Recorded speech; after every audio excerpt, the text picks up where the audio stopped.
Maverick News presents The Rick Walker Show. Defrag your mind.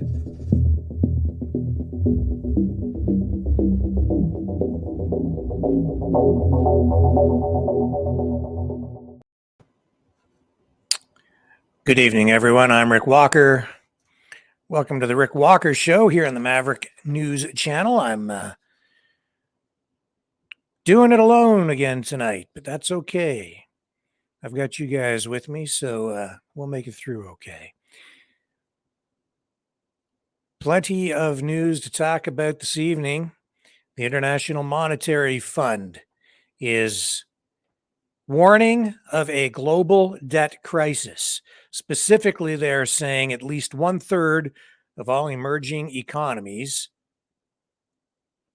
are experiencing debt distress, and they mention countries like Sri Lanka specifically. There's also some indication that the number of countries that are in danger of defaulting on their debts is even higher than that. It could be as high as 60%.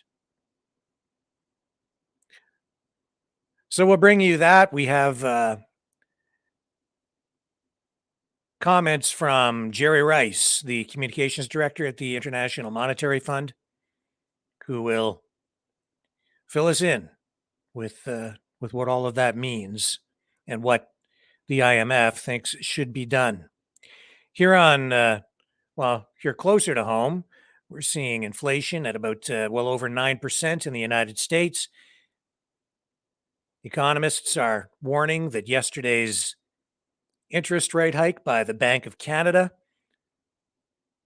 will hit new homeowners and those seeking to renew mortgages particularly hard, that this is going to be an assault on the economy.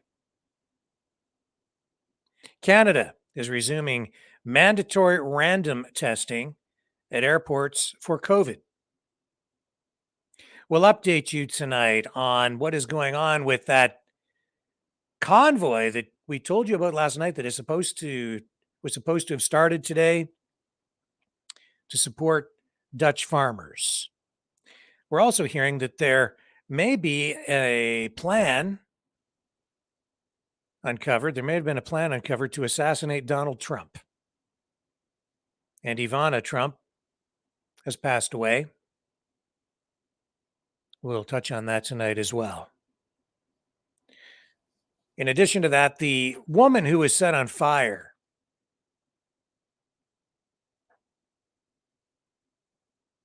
in Toronto a few weeks back, and then passed away almost a week ago, not quite a week ago. She's been named. So we'll just bring you up to date on that as well. A man who was acquitted in the Air India bombing was shot today in British Columbia.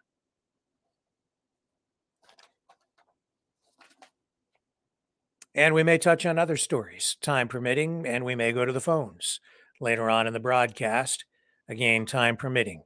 But obviously, we have a lot of things to get through tonight. When we come back, We'll begin our discussion with what is going on with that convoy, slow roll, whatever it was supposed to be today, to support Dutch farmers. So stay with us.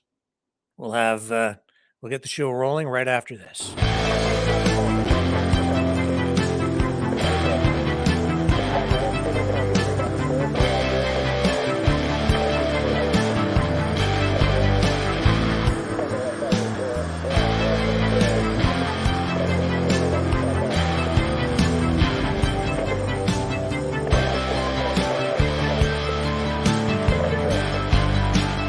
Maverick News.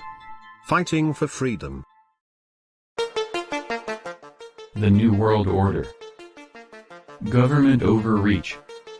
The Great Reset. Mainstream media lies. Now more than ever, independent voices are needed. Donate now, at freedomreporters.com. That's freedomreporters.com. Maverick News. The antivirus program for your mind.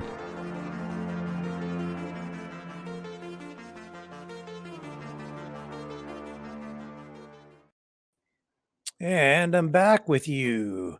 And thank you everyone for tuning in again tonight. I appreciate it very much. I'm just queuing up what we have, the most recent update on today's slow roll convoy, or whatever it is that it was supposed to be, is supposed to be. I'm not sure.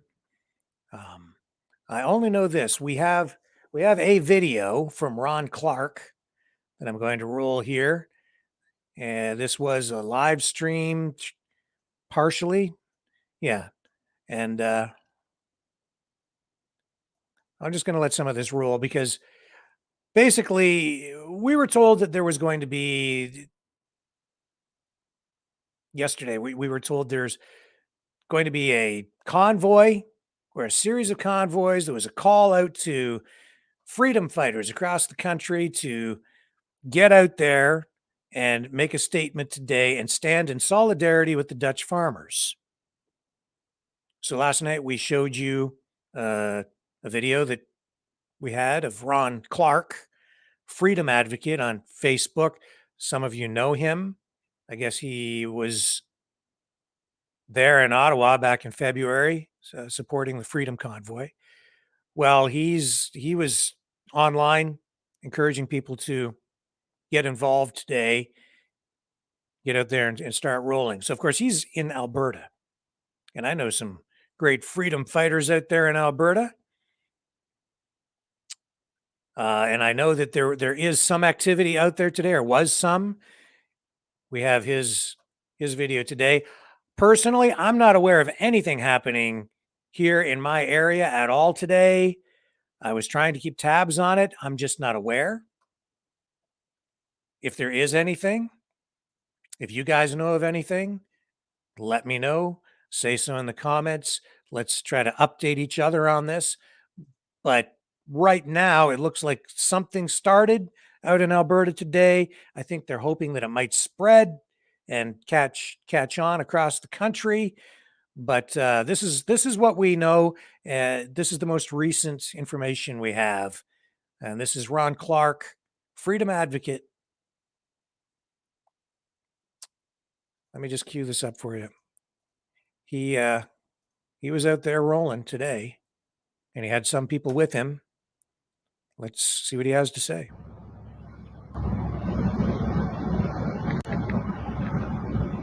No, just super.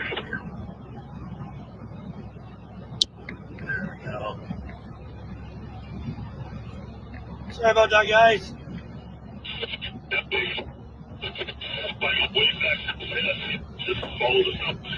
I had to put the AC to blow onto the phone. Cooking in the sun already. Oh my gosh, these guys on this radio. Can't wait till we get out of range from them.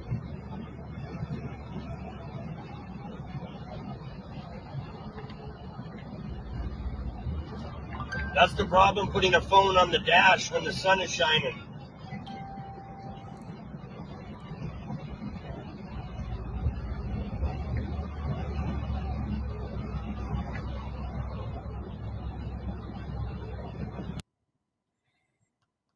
Just hang on. I'm just getting a message here about this here, so let me just see. Just bring this back up. Here we go.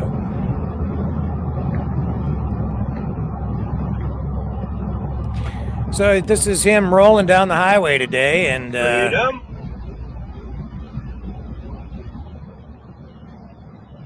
again, I'm not aware of much else going on out there other than this. Has anyone heard anything? Yeah, I think that's sort of the problem. I don't think anybody's heard about this, or people started hearing about it last night. Last minute kind of a thing. Difficult to get people out. Just give me a minute. I think we're coming up close to Lacombe in a few minutes. So I don't know how big this was today. I don't know how many vehicles were involved. I have just reached out to one of our people on the ground out there. Hopefully we get an update and I can tell you what is going on.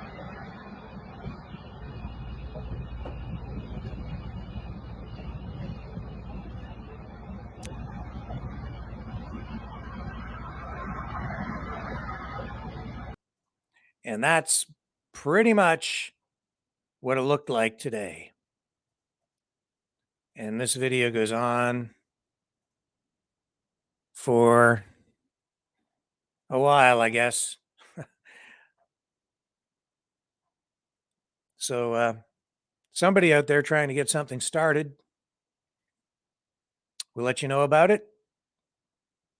That's all I know right now. And no updates from our contacts out there at this point.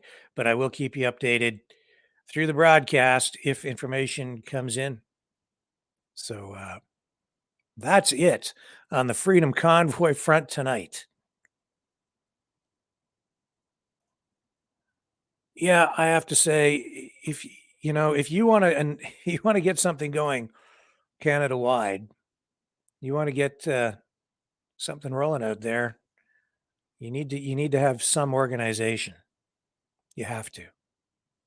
It's as simple as that. So I don't think that's going to amount to a whole lot unless there's something else brewing that I don't know about. But it's pretty tough to make an announcement on a Wednesday night and expect the entire country to spring into action Thursday morning without knowing where they're going, not giving anybody any direction other than to phone people and talk about it and then just show up someplace, sometime. It doesn't work. So that's what we heard last night. Phone your groups, we were told, or people were told on the on that feed. Start phoning your groups and get out there and drive around on the highways today. I'm not criticizing anybody. I'm just saying this is what you get. So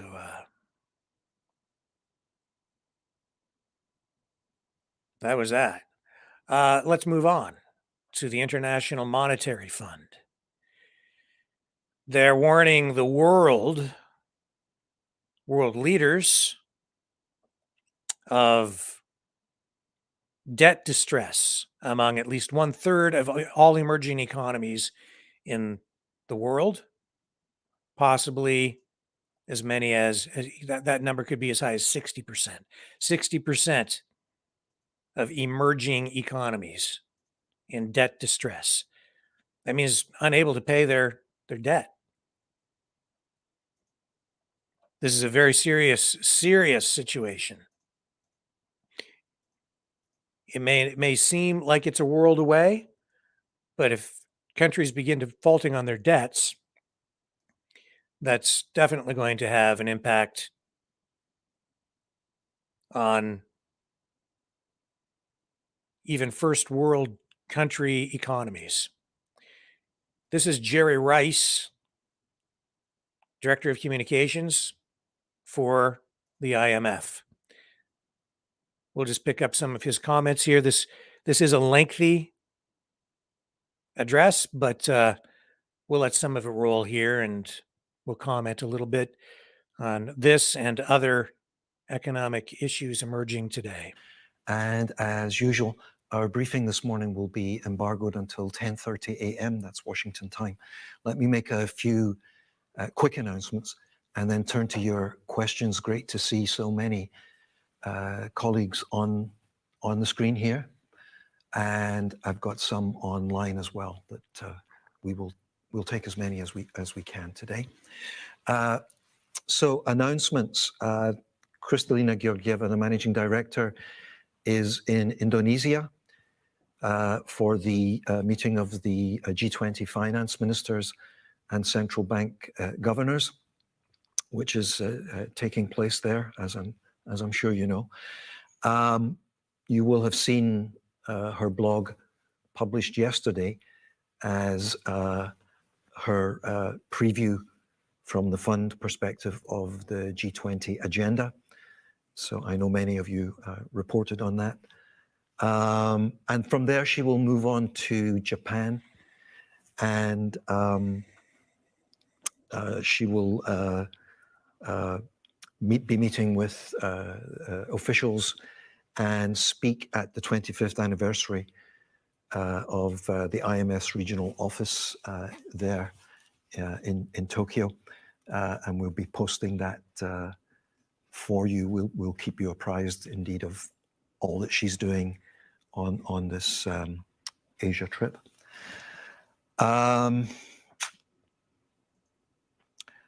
want to remind you, I know it's on your calendars, that the update on our World Economic Outlook will be on July 20th. I'm going to zoom ahead so he gets to the point.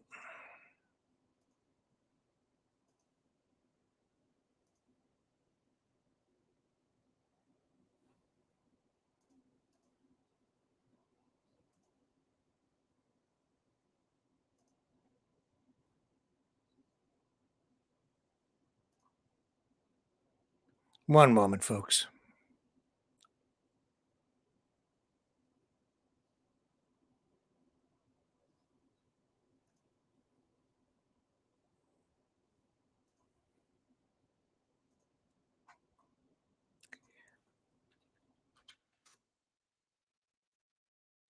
Hang on, let me take a break. I'm going to cue this up so that we don't have to listen to an hour-long thing with this gentleman, so we get to the point of the story. Let me find a better way to get you the story. Just give me a moment, and I'll be right back. Hello, world. Are you awake?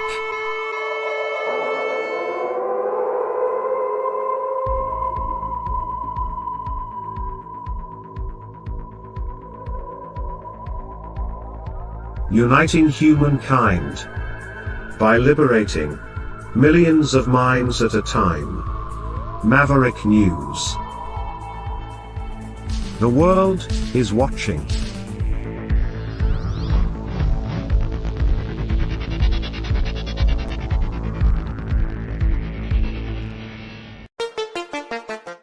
The New World Order. Government overreach. The Great Reset. Mainstream media lies. Now more than ever, independent voices are needed. Donate now at freedomreporters.com. That's freedomreporters.com. Maverick News. The antivirus program for your mind.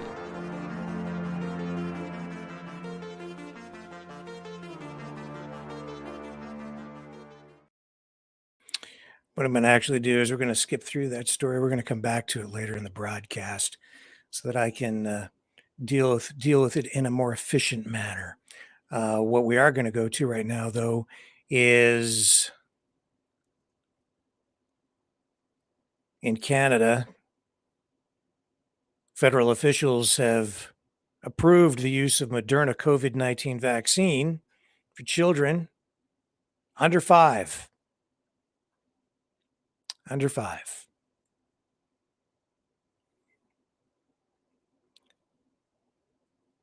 We have a video here with Dr. Supriya Sharma, Chief Medical Officer, or Chief Medical Advisor, rather, with Health Canada, and other health officials. We're going to let that roll here. Cue that up. And I know that this will be a particular interest to folks in our Maverick family tonight, because we're talking about kids and their health. Here she is. Thanks. Thank you. So good afternoon. Thank you for joining us. Today, I'm here to talk to you about Health Canada's authorization of Moderna's Spikevax COVID-19 vaccine for children 6 months to 5 years of age. This is the first COVID-19 vaccine authorized in Canada for this age group, which means that approximately 1.7 million children in Canada are now eligible to be vaccinated against COVID-19. Health Canada received Moderna's submission for children 6 months to 5 years of age on April 29th, and this submission built upon data from clinical trials in adults and older children, as well as the experience of administering hundreds of millions of doses worldwide. Health Canada authorized this vaccine as a 2-dose primary series administered 4 weeks apart. It's a smaller dose of 25 micrograms, which is half the dose authorized for children 6 to 11 years of age, and 1/4 of the dose authorized for people over the age of 12. The clinical trial showed that the immune response to Spikevax in children 6 months to 5 years of age was similar to that seen in people 18 to 25. And the clinical trials were conducted when Omicron was the predominant variant circulated in Canada and the United States. Efficacy estimates among participants 6 months to 5 years of age are similar to those in adults during the Omicron wave. As with all clinical trials, the children in the study were followed closely for any reports of side effects. And the vaccine was well tolerated, with no unexpected safety issues identified. The most frequently reported adverse reactions were irritability or crying, pain at the injection site, sleepiness, loss of appetite, and fatigue. The reactions were usually mild to moderate, resolving within a few days of vaccination, and no serious adverse reactions were reported. As with all authorized COVID-19 vaccines, Health Canada has issued terms and conditions to the manufacturer, requiring them to closely monitor any emerging safety issues, including any cases of myocarditis and pericarditis. Health Canada and the Public Health Agency of Canada will continue to work with provinces and territories, the manufacturer, and regulators around the world to monitor the safety of the vaccine. And we know that this collaboration has been able to quickly identify even the very rare and unexpected side effects that we've seen. This authorization comes at a critical time in the pandemic as we progress through the 7th wave. And though children are less likely to experience complications from COVID-19, they can still get very sick. And children, like adults, can spread the virus. Emerging data also suggests that children with COVID-19, regardless of severity, can develop long COVID. And rarely, some go on to develop multi-system inflammatory syndrome in children, which has a very high risk of hospitalization. There have been many questions over the last few weeks as well about new vaccines targeting the Omicron variant. Health Canada received a submission on June 30th from Moderna for its bivalent vaccine targeting both the original strain of the virus and the Omicron BA.1 strain for use as a booster in people 12 years of age and older. In addition, Moderna has indicated it plans to study a booster dose for children under 6 years of age targeting the Omicron variant and the original strain of the virus. Other manufacturers have also indicated that they plan to make submissions for bivalent boosters for adults in the coming months. However, it may take some time before they make submissions for younger children. And vaccine manufacturers typically first conduct trials in adults and adolescents and then extend the studies to younger age groups, and this takes time. It's still important to remember in the meantime that the vaccines used in Canada are very effective at preventing severe illness, hospitalization, and death from all strains of COVID-19. And are the best tool we have available to protect ourselves, our families, and our friends.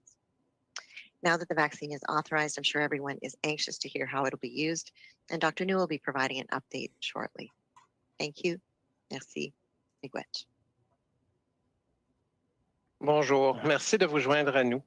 Je vais vous parler aujourd'hui de l'homologation par Santé Canada du vaccin contre la COVID-19, Spikevax de Moderna, pour une utilisation chez les enfants âgés de 6 mois à 5 ans.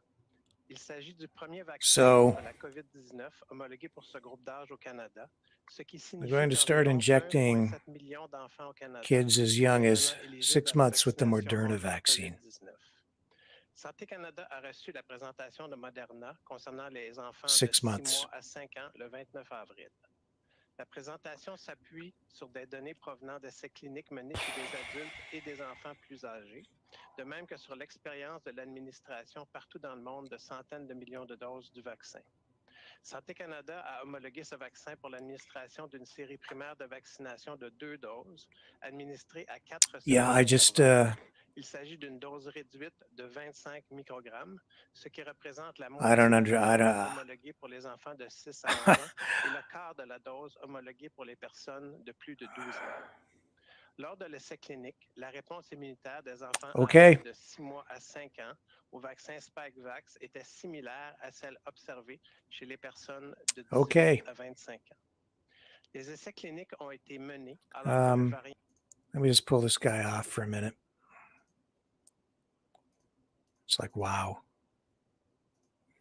Let's bring up the next dude.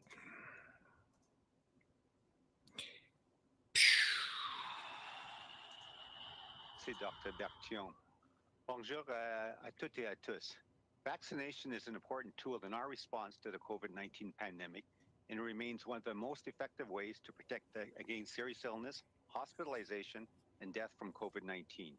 Given that some provinces have entered a summer wave, today's announcement on the authorization of a vaccine for children under 5 years of age is welcome news.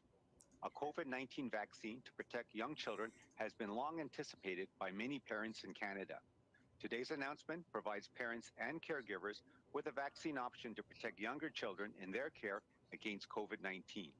The National Advisory Committee on Immunization, or NACI, has carefully reviewed the available evidence on the safety, efficacy, and immune response generated by the Moderna Spikevax COVID-19 vaccine, as well as the spread and severity of COVID-19 in children under the age of 5. NACI is recommending that a complete 2-dose primary series of the Moderna Spikevax COVID-19 vaccine may be offered to children aged 6 months to 5 years who do not have contraindications to the vaccine. NACI recommends at least 8 weeks between the first and second dose. For children 6 months to 5 years of age who are moderately or severely immunocompromised, NACI recommends that a primary series of 3 doses may be offered with an interval of 4 to 8 weeks between each dose. This is because people who are immunocompromised may have a lower immune response to COVID-19 vaccination. Infectious diseases like COVID-19 are unpredictable. Although younger children are less likely to get very ill from COVID-19, some can get really sick, including previously healthy children. Since Omicron became the dominant variant, more children have become infected, and the number of hospitalizations and ICU admissions of children under 5 years of age with COVID-19 has increased. COVID-19 vaccination in younger children will increase their protection against severe illness. Even if a child has been previously infected with COVID-19, vaccination is still important. While infection alone provides some protection, vaccination helps improve the immune response and can provide stronger and longer-lasting protection. For children under 5 years of age who have already had COVID-19, NACI suggests waiting 8 weeks after the start of COVID-19 symptoms or a positive COVID-19 test before beginning or continuing the primary series. This interval may be shortened to 4 weeks for children who are moderately to severely immunocompromised. At this time, NACI recommends that children 6 months to 5 years of age receive this vaccine 14 days before or after receiving a non-COVID-19 vaccine. This precaution will help determine if a side effect that may arise following immunization is due to the COVID-19 vaccine or a non-COVID-19 vaccine. There may be circumstances when it is necessary for a dose of this vaccine to be given at the same time as another vaccine, in which case a healthcare provider can help with decision-making. Based on provincial and territorial projections, there will be sufficient supply of the Moderna Spikevax vaccine for children 6 months to 5 years of age. The Government of Canada is working closely with provincial and territorial partners and understands they will be rolling out vaccination programs for children in this age group shortly. Please check your provincial, territorial, or local health authority website for information on when the vaccine will be available in your area. Starting a primary series now will provide some protection to these young children. It is also an opportune time to remind everyone to stay up to date with COVID-19 vaccines and the boosters recommended for them. While this authorization and NACI recommendations will come as a relief to many parents of young children, some may still have questions about vaccination. Parents and caregivers should speak with a trusted healthcare provider if they have questions. Information is also... Okay, I guess some people are having trouble hearing this. The audio level is not high enough, so we'll just move on. You got the idea. Okay, so they're going to inject Moderna into kids as young as 6 months of age.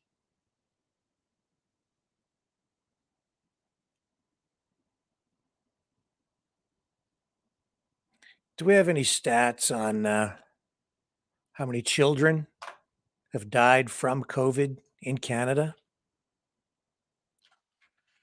Let's just see.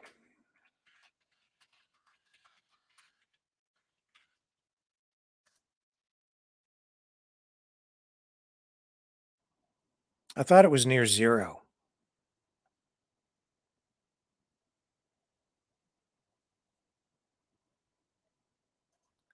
Well, I'm seeing a report here from Public Health Ontario suggesting there were 2.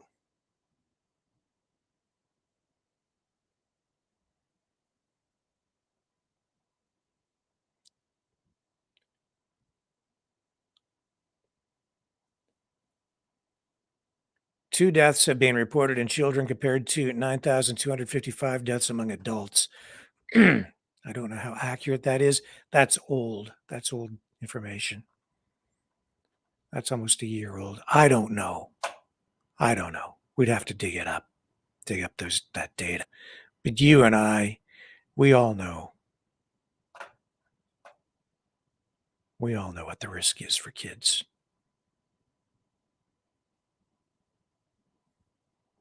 The question is, what's the risk for kids when they're being injected? We just heard them say that there were no serious adverse side effects. Where have we heard that before? Didn't they say that before when they started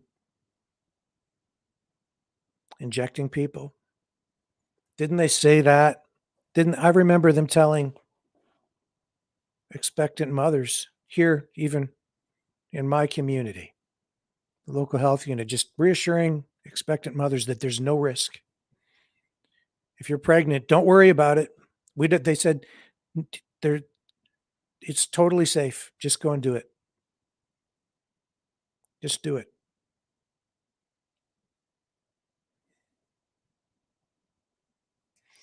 I don't have young kids. I don't have any babies anymore.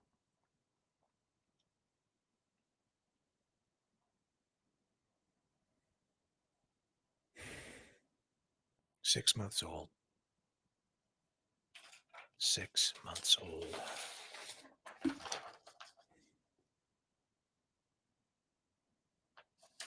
Wow. Wow.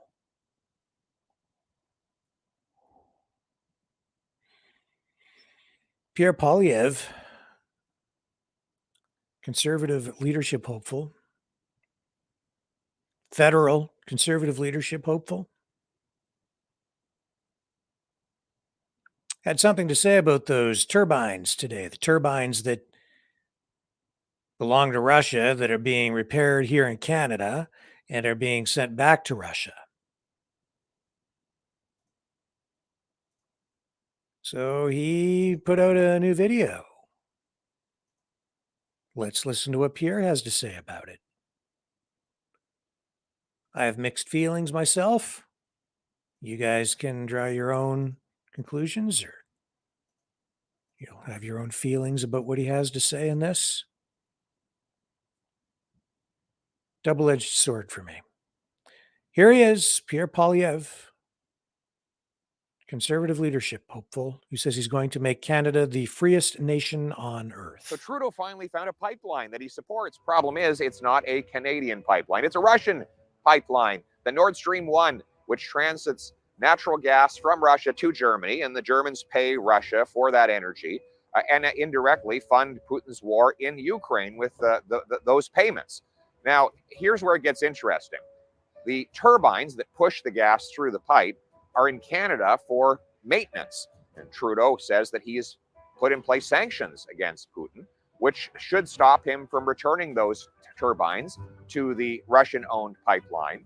But the Germans, because they have no other source of gas to replace what they're getting from Russia, have begged Canada to send the turbines back and to keep that gas flowing. So here we are in Canada, helping maintain a Russian pipeline that is used to raise cash for Putin's war in Ukraine. We're supposed to be on the side of the Ukrainians. This is an obvious outrage and a betrayal of our Ukrainian allies, but it's also an admission of a painful failure in our energy policy. Why is it that we think it's acceptable to maintain Russian pipelines using our companies here in Canada, but we don't believe in building pipelines of our own? Think of this. When Trudeau took office, there were about 15 proposals to build liquefaction facilities that would allow us to put natural gas on ships and send them overseas, including to Europe. None of those projects have actually gotten built because Trudeau has created a gatekeeper economy where it is impossible to get building and other permits necessary for these projects to go ahead, even though they are very profitable and pay massive wages. So here's the solution. Get the gatekeepers out of the way, repeal the anti-energy laws, and signal that a government in Canada will fast-track sign-off on projects like those proposed in Newfoundland, New Brunswick, and Quebec to liquefy natural gas and ship it over to countries that desperately need it, either to displace the energy they're getting from dictatorships like Putin's, or to shut down dirtier sources of energy like coal fire in Asia. I would go even further as Prime Minister, and I would offer the Germans that we as Canadians would sign a 50-year natural gas supply agreement that would give them predictable energy to break their dependence on Putin and give our investors predictable revenue and sales that would allow them to make the upfront investment so the government doesn't have to pay any of the cost. There are projects right across this country that are ready to move forward if the government would give clear sign-off. And we have over 1,000 trillion cubic feet of natural gas that we could bring to the surface and liquefy using the cleanest electricity grid in the world and the cold weather that makes it possible to liquefy gas. Huge advantages. And finally, we have the geographic advantage that Newfoundland and Eastern Canada is the closest point in North America to Europe, and British Columbia, where I'm standing now, is the closest point in North America to Asia. Shorter shipping distances, clean electricity to power the systems, and cold weather to make it less expensive to achieve. Now we need is a government that will remove the gatekeepers, unleash the production of our clean Canadian natural gas to bring dollars from dictators and turn them into paychecks for our people. No, it won't happen overnight. But if we don't start now, then the next time there's a crisis, we'll be in exactly the same humiliating position where we're not only indirectly helping a foreign dictator, but in this case, directly serving his interests because of this outrageous turbine concession. So let us take back control of our energy. Let's put paychecks in our people's pockets, and let's make this the energy superpower of the world.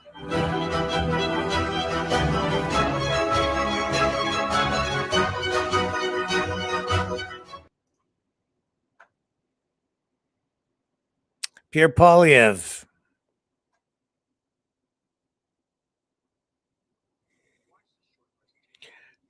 What do you guys think?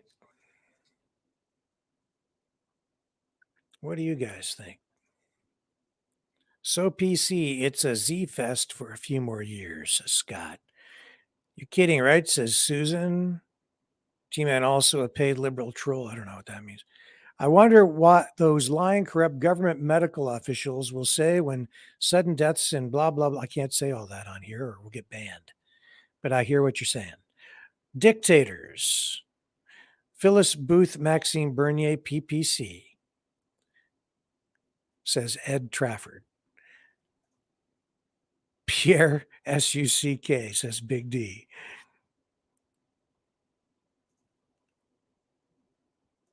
Yeah. Catchphrases. Black Cats Matter says, oh dear God, Canada is so screwed.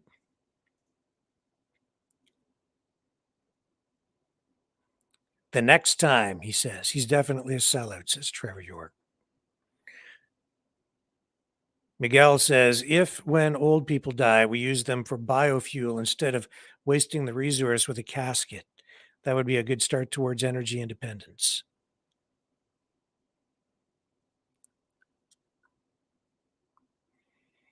I'm not going to say anything. Ms. Jensky says she's not impressed. Yeah.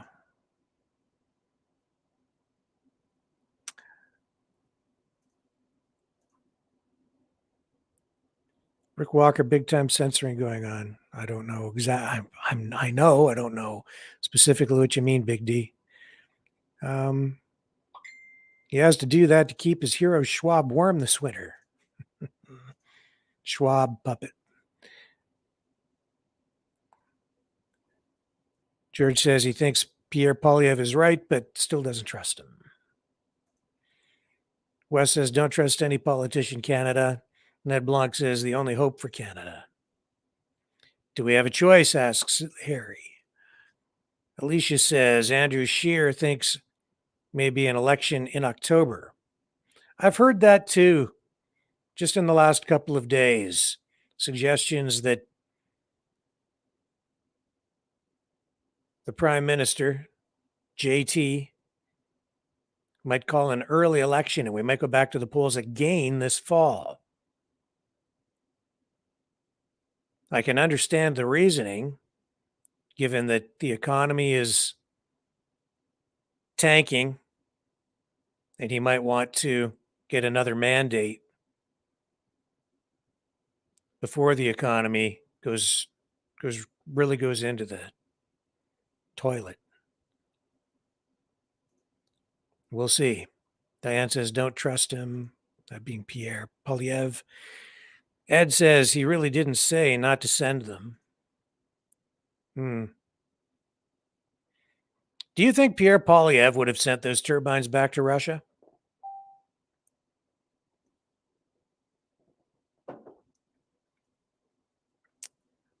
I think he would have if he was the prime minister. I think he would have sent them back. Call coming in.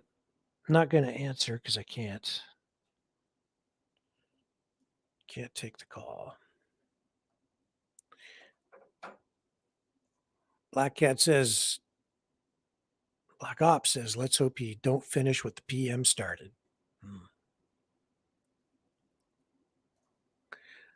Australia to the rescue, Rick.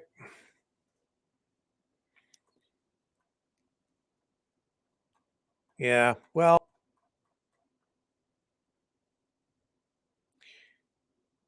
the turbines don't belong to us. They belong to Russia. If you're going to accept them for repair, then you need to give them back. If you don't, no one's going to trust you. Technically, we're not at war with Russia, except that we are at war with Russia because it's a wink, wink, nod, nod, nudge, nudge. It's all a bunch of BS. And then I'm listening today to,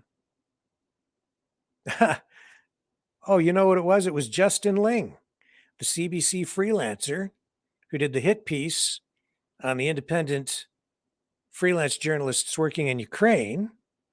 And I went back today because someone sent me a note and alerted me or reminded me, or they alerted me because I didn't realize that Justin Ling was part of a journalists' symposium on the Freedom Convoy.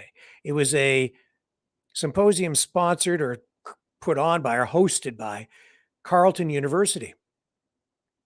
It was called Journalism Under Siege.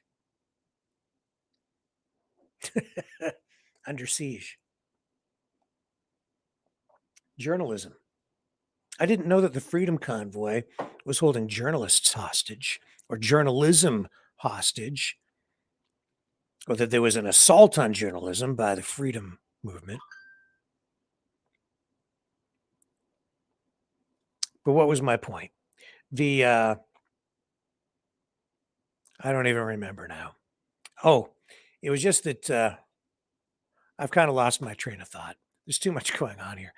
Justin Ling was referring to. No, sorry, my brain's toast. Too many buttons to push, too many phone calls coming in, too many stories to process. I've completely lost my train of thought. I need a moment to recover. So I'm going to run a promo and take a 60-second break so I can get my brain back in gear. I guess I'm just too tired and just getting too darn old. I'll be right back. Hello, world. Are you awake?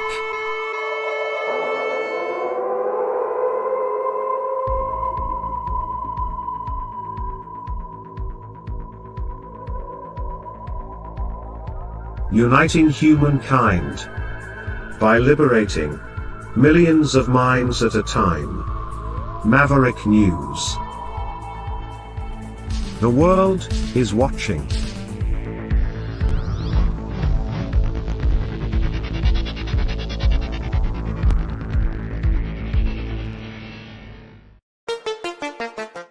The New World Order. Government overreach. The Great Reset. Mainstream media lies. Now more than ever, independent voices are needed. Donate now at freedomreporters.com. That's freedomreporters.com. Maverick News.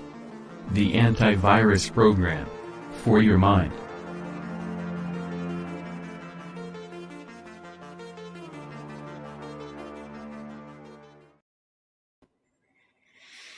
Yeah, I still don't remember what I was going to say. I'd have to rewind and remind myself, but I'm not going to do that. I just know this. I know that Pierre Poilievre would have sent those darn turbines back if he was the prime minister. Jagmeet Singh would have too, I'm pretty sure.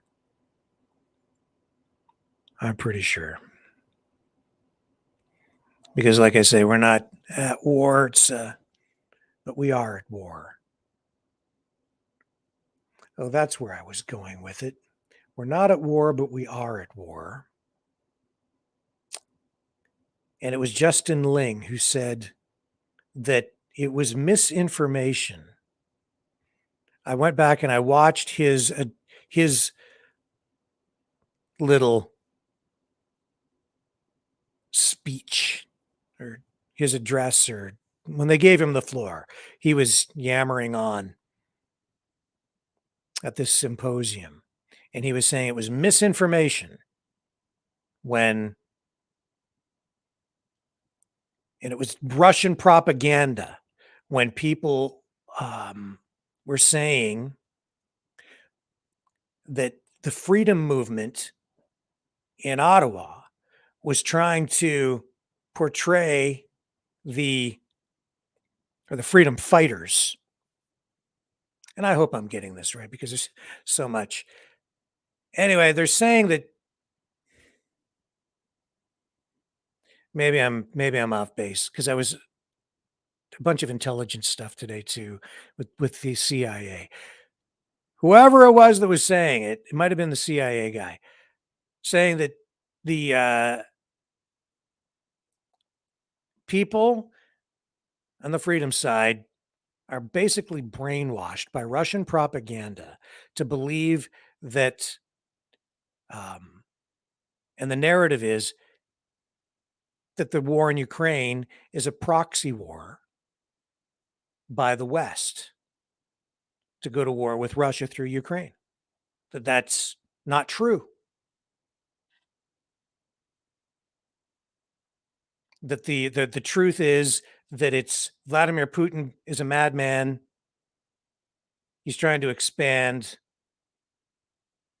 Russia's land holdings to realize the glory of the former Soviet Union. And he's and that's why he's gone into Ukraine, and he wants to take over more countries. And the idea that this is a proxy war is misinformation.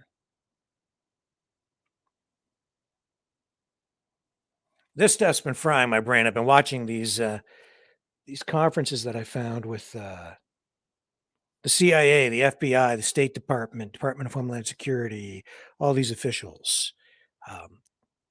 And in particular, I've been watching the ones dealing with the information war, and it's been just cooking my brain for the past 2 days. Point is, they don't know whether they're coming or going. They don't really seem to have a solid plan. The turbines are here. They're going back. Every one of them would have done it. Pierre Poilievre is scoring political points, using it strictly for that purpose. And we all know that Canada has to follow the lead of the US pretty much no matter what, unless you have a really strong prime minister who is willing to stand up and say, no, we're not doing this.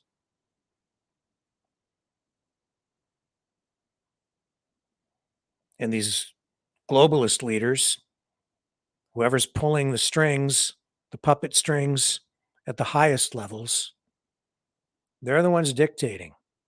Justin Trudeau's not in charge. But in this case, they don't have a choice. If they don't send those turbines back, a lot of Germans will freeze this winter. So you send them back. Maybe they should have had a better plan to begin with. Maybe a plan that kept us from counting bodies in Ukraine. That would have been a good plan. Maybe a plan that kept us out of a shooting war. That would have been a good plan. What a mess. What a bloody disaster. What a bloody disaster. Back to the IMF. A third of all, I couldn't find the release that they sent to me by email. I still can't find it. And the specific clip that I was looking for, not sure. I do have a clip lined up here, though, with Jerry Rice, communications director at the International Monetary Fund. He, he's come out, and the IMF has come out. They're warning that, as I say, a third of emerging economies are in debt distress. That means that they might not be able to pay their debts, default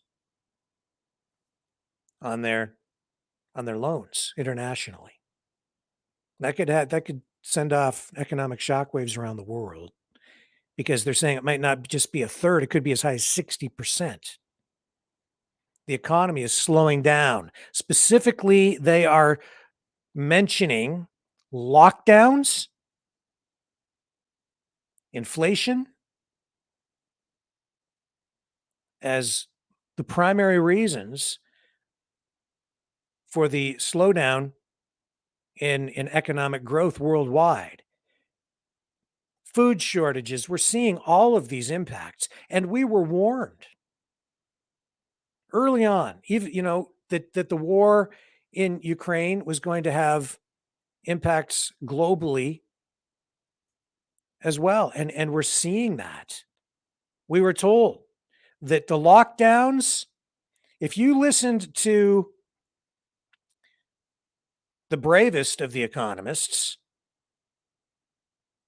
we were told that the lockdowns would result in economic harm domestically, but that the slowdown here and the supply chain breakdowns here would resonate around the world and would end up with hundreds of millions of people starving to death.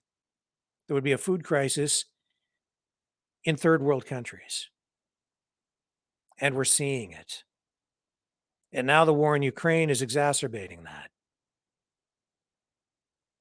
And by this fall, we're being told that the food shortages could get much worse. We're being told that oil prices could hit $200 a barrel or more, which means if you don't like the price at the gas pumps now, brace yourself. There's more pain coming.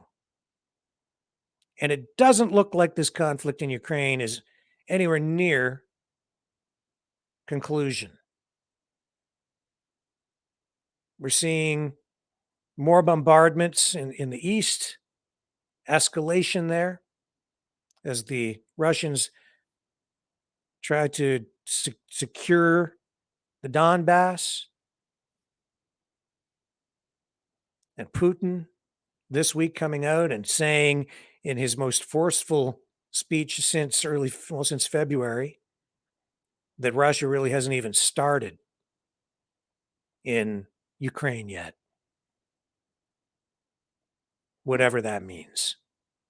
But those are aggressive words.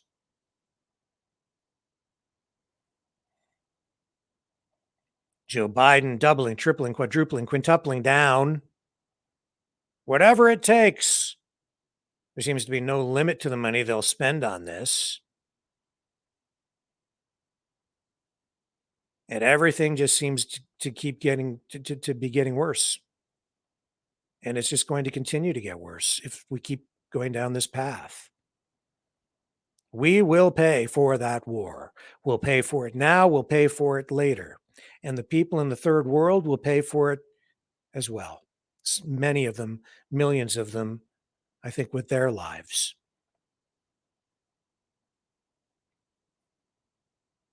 Russia's chief economist a month and a half ago came out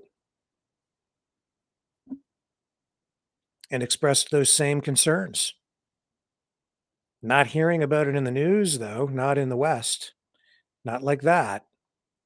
Are those sanctions working? They don't seem to be having the impact on Russia that they were supposed to. In fact, they seem to have been backfiring. Europe still needs the oil. Europe still needs the gas from Russia. The Russian ruble's stronger. It's gotten stronger, not weaker. The Canadian dollar fell today, though. Now only worth about 76.29 cents, I believe, was where it wound up today in terms of US dollars. So the Canadian dollar lost ground. Yesterday, Bank of Canada increasing the bank rate a full percentage point. We were expecting 0.75. We got a full point. Here's Jerry Rice with the International Monetary Fund. Just a moment.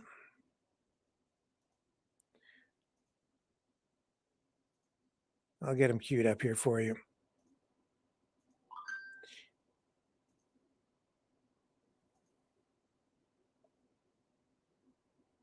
Jerry Rice, International Monetary Fund. Here it is. So he's asked, can the IMF do more to help these countries? Specifically countries like Ghana, Zambia, Sri Lanka, where we've seen the government fall because of riots. And that's what happens when people get desperate and economic policies fail. Just be repeating what's in a very comprehensive statement on Ghana, and it's right there on the website. Shabtai added to his question, well, can the IMF do more? Can you do something faster? So, just a reminder that in this crisis over the last couple of years, we have moved faster in an unprecedented way for the IMF in terms of speed with our emergency financing, with our direct debt relief. And of course, there was the SDR allocation less than a year ago. So, you know, we're doing as much as we can, looking to do as much as we can, Shabtai, and I'm sure you're watching almost, you know, on a week by week and sometimes day by day basis. There's plenty of action, plenty of support going to countries from the IMF. Just in recent days, Moldova, the 171 million to Senegal, the 456 million to Mozambique, the 638 million recently to Benin, and of course, emergency financing through our facilities can still be provided when members face urgent balance of payments problems.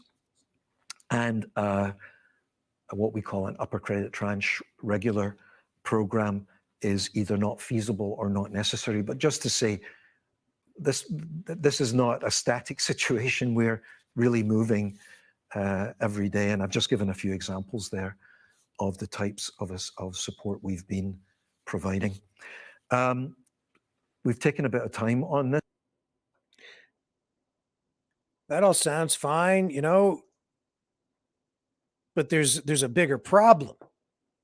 It isn't just about giving countries money. We're venturing into uncharted territory here, I think, in terms of macroeconomic policy. The lockdowns have been a freaking disaster. Our governments here in the West just won't bloody admit it. They've been a complete freaking disaster. Myopic is what these politicians and bureaucrats have been. Singular in focus on this virus, running a fool's errand through lockdowns that were devastating to the economy. And what we're going through right now is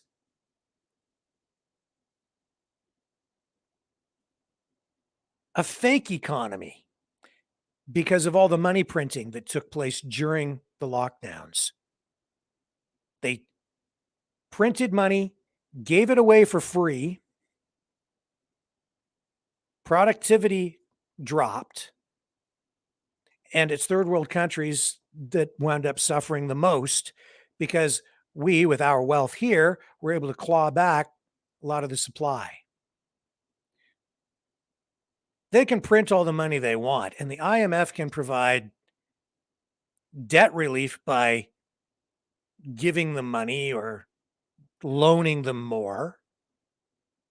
These third world countries, or emerging economies, as they refer to them.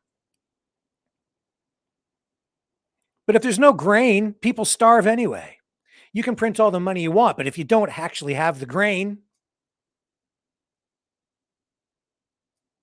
then people are going to starve. Period.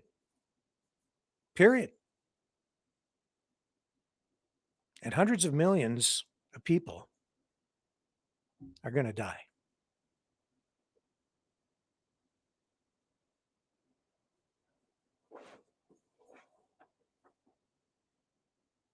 And it's not just grain, it's beef, it's everything. They destroyed supply chains. They don't care. They pretend to care. But this is going on, and it's not even a headline today. It's not even a headline. A third of these countries in debt distress, it's not even a headline in this country. Not even on the radar for the mainstream media. Lip service, sometimes they pay to it, but they don't really care. those people dying, it's a direct result of government policies here, because those countries rely, and it's a global economy, and they're the poor countries.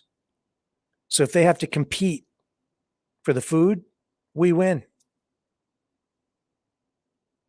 And they can print more money, but it just dumps more money into the system. We're still going to win. But it's gotten so bad, you're seeing supply issues at your grocery store. You think about it. My entire life, you go to the grocery store, it's just stocked. That's what life has been like in Canada and the US. Abundance, opulence, really. And now there's shortages. If there are shortages here, imagine what it's like for people living in countries like Sri Lanka, Ghana, where they're lining up for fuel. And what led to those problems? Stupid policies here, too much money printing, and really stupid policies by their own governments. Enforced organic farming, crazy environmental rules that make no sense. People need to eat.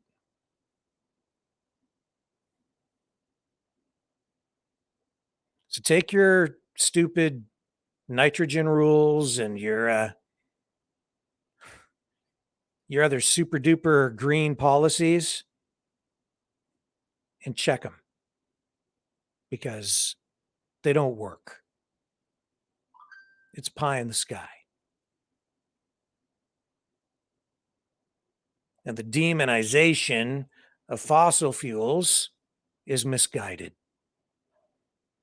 because there is a responsible way to use energy. And natural gas is a pretty darn clean energy. And we have lots of it. It can make life better for everyone around the world. People need to really wake up. I hear people on the freedom side as well all the time talking about, oh, climate change. Really? Really? The environment. Yeah, nobody wants to pollute the environment. The whole climate change thing, I believe more in conservation, a conservationist approach to the environment, finding ways to live in harmony with it, but still put people first.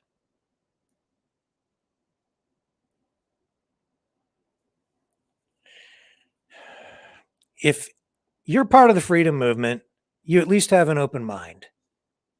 And if you're still thinking that all these left-wing ideas dealing with the environment and climate change make sense, dig deeper, because you don't have to go much past the first layer of the onion to find the political ideology behind all of it. And it's quite easy to see that the whole darn thing is really predicated on an objective of picking your pocket and redistributing wealth. That's what it is. And all these green energy plans make certain people rich and make the middle class and the poor poorer. Therein lies the truth. Follow the money, and that will get you closer to the truth on the environment file. And unfortunately, these people in charge their policies, their ideas, their ideology, their arrogance is going to result in hundreds of millions of people starving to death on this planet unless something is done right away.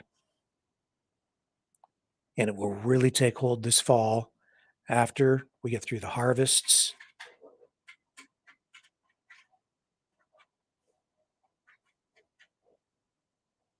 And we're unable to get enough food to people. And it won't matter at that point how much money they print. And that's what they will do. They will throw money at it. But money alone won't solve a problem that is a real shortage. You can't buy what you don't have. You can't buy what you can't get to market.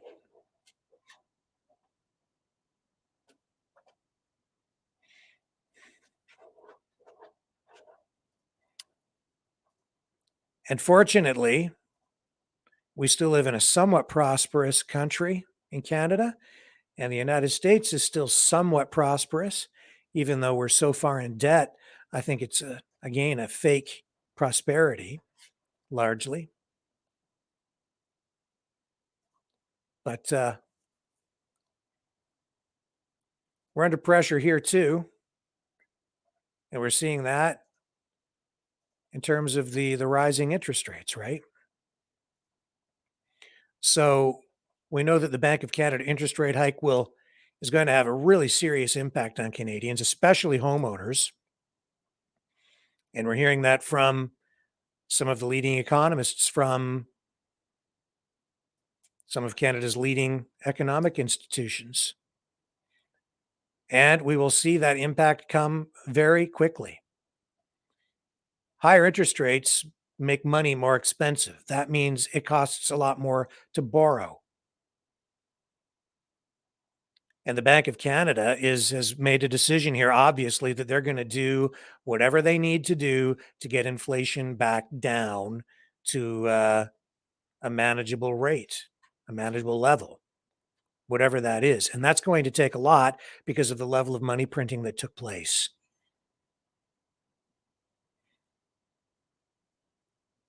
So the Bank of Canada right now sitting at 2.5%, up from 1.5%. And remember, it wasn't long ago, folks, that we had 0%, right? They were talking about negative interest rates. They were talking about all of that as they were, preparing to implement modern monetary theory.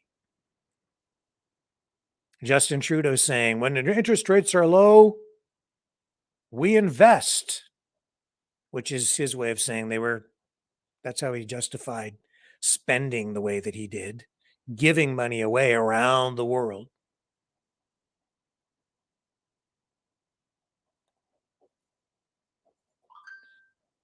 In Canada, the inflation rate sitting at officially at 7.7%. We know that it's in real terms higher than that because the government always cooks those numbers. In the US, over 9% inflation. And that's based on the cost of living index, which again, in the States too, the government cooks those numbers. Gasoline alone, folks, is up about 60% on the US side. A 60% increase in price.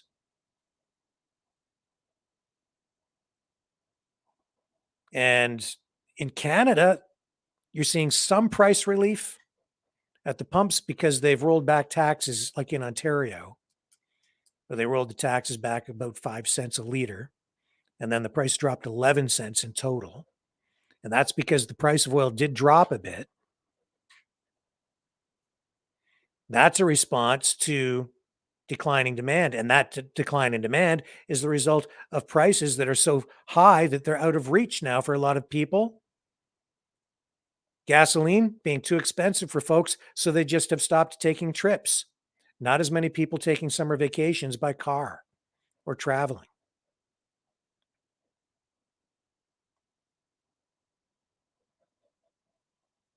And if something doesn't happen soon to provide some sort of relief, I think what we're going to see is rising mortgage rates that could make it difficult for a lot of people to continue to make their mortgage payments. If you'll excuse the phrasing here, I think that it's all going to come home to roost in that way. And if people start defaulting on mortgages, it's just going to, we're going to see really serious ramifications for the economy. We are heading into uncharted territory.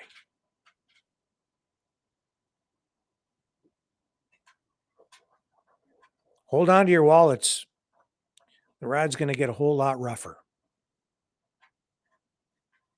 A lot rougher.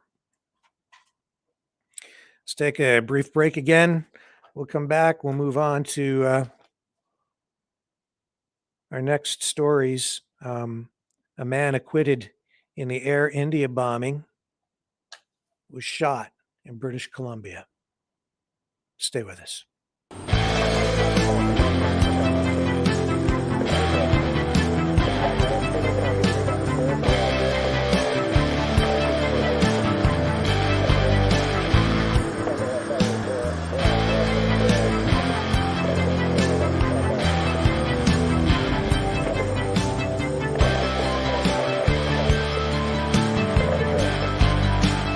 Maverick News. Fighting for freedom. The New World Order. Government overreach. The Great Reset. Mainstream media lies. Now more than ever, independent voices are needed. Donate now at freedomreporters.com. That's freedomreporters.com. Maverick News. The antivirus program for your mind.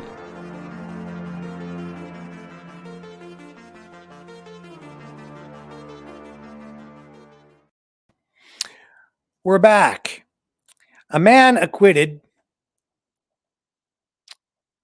in the 1985 Air India bombing has been shot to death in Surrey, British Columbia. He was one of two men acquitted in that Air India bombing, and he was gunned down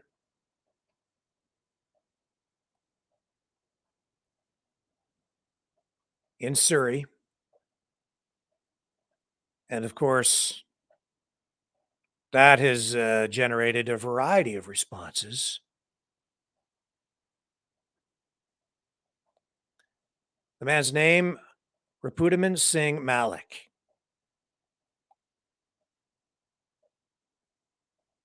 Some people say he was, they describe him as the co-founder of the Colossus School and Colossus Credit Union in his community. But other people who lost relatives or loved ones, friends in the Air India bombing, some of them still believe that Malik was involved in that terrorist attack.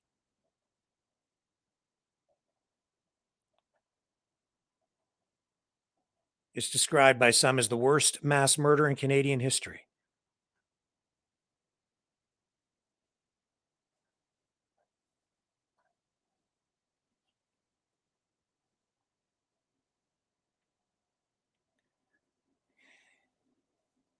So, of course, him being shot today generates a lot of emotions for a lot of people.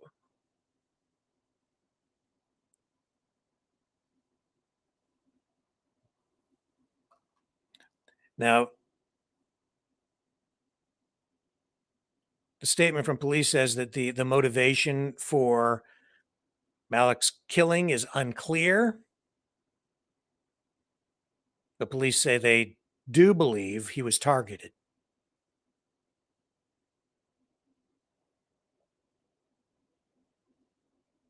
During the trial, some people say he was, and I guess there is evidence that say he was acquitted because there were mistakes during the investigation. And so through the legal process, apparently they were unable to find come to a determination or a verdict of guilty. So he was acquitted. And in Canada, you must be found guilty beyond a reasonable doubt.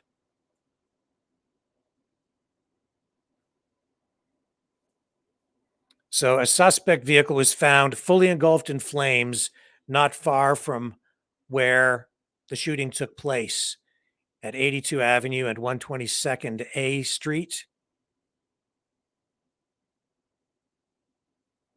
RCMP say they are searching for a second vehicle that may have been used in the crime, a second vehicle that was then possibly used to flee from the scene.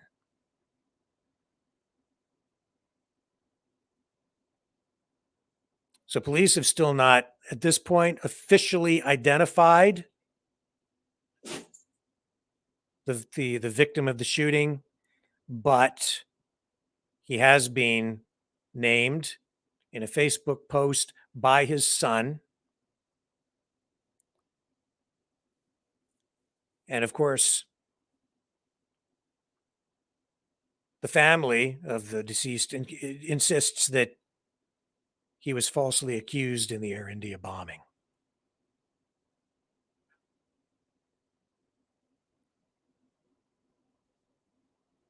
Prosecutors back during the trial indicated that Malik was seeking revenge, or they alleged that he was seeking revenge for the Indian government's 1984 raid of the Golden Temple,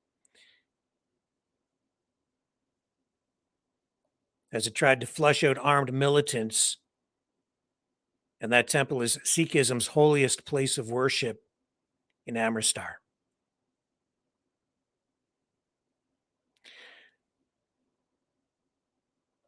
So that's what's going on there. And we should watch that very, very closely, because emotions obviously are running high.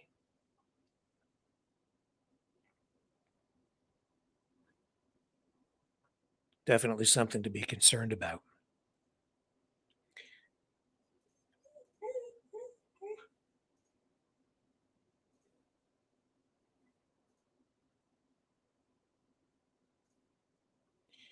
The woman who was set on fire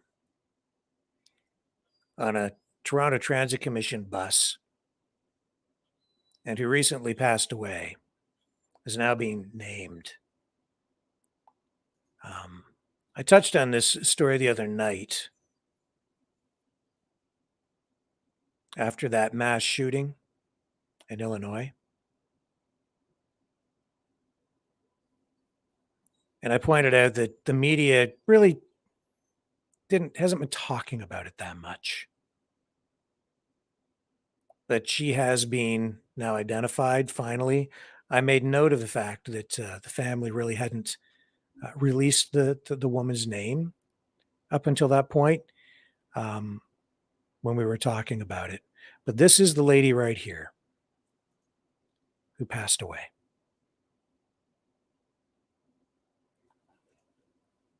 And I think it's important to remember people, and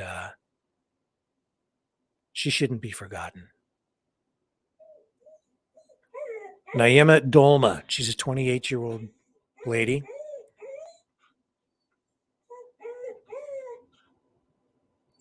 She passed away last week. And that's her right there. What a beautiful lady.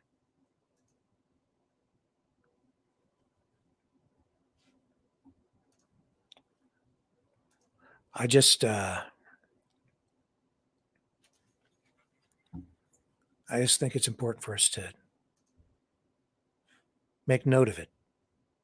This woman was on a bus, and then this guy comes in, Tenzin Norbu, 33 years old, throws a flammable liquid on her. I don't know what it was. They haven't really said whether it was gasoline, lighter fluid, something, and then set that woman on fire. She suffered.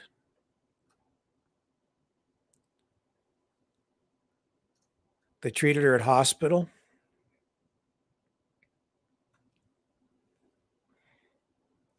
And I think she suffered for a long time because the attack took place back on June 17th.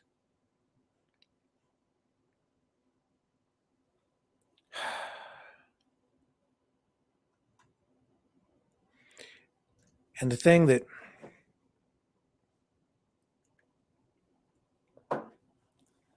I looked up, excuse me, who that man was that was taken into custody and is facing the charges. Tenzin Norbu. You know, I don't want to say too much about who he was or what his background is because I just don't want to take what I'm finding on the internet alone as factual.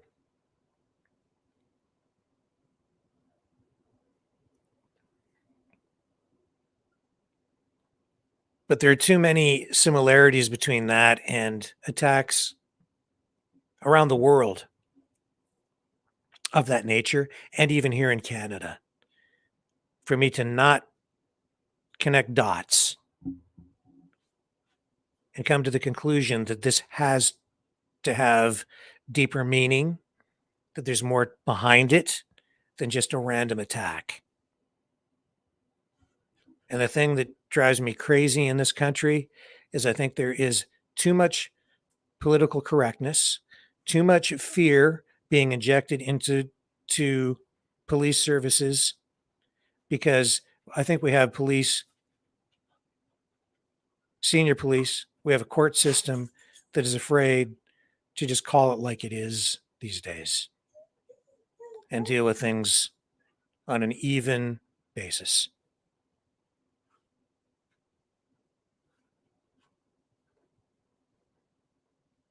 If this kind of person commits a crime, you treat it this way. If this kind of person commits a crime, you treat it that way. And they really get confused when you have people from different identity groups that are both supposed to be victims, and they're both very close on the hierarchy of victimhood. And you have one person attacking another person, and they're both of a certain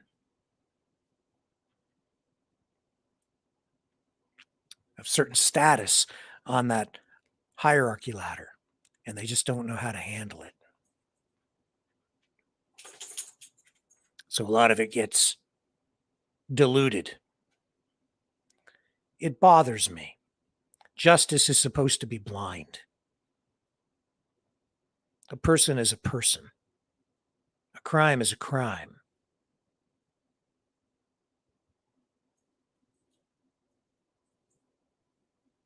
The act is the act. What motivates it, what's behind it, what led to it. At the end of the day, the woman was set on fire. What should the penalty be for that? It does to me, it doesn't matter who does it. It doesn't even really matter at the end of the day why they did it. It's a horrific crime, and whoever committed it should face a pretty standard penalty for that. And it should be severe. You kill somebody that way, it should be the ultimate penalty. Can't think of really anything worse. Not much. Burning someone alive.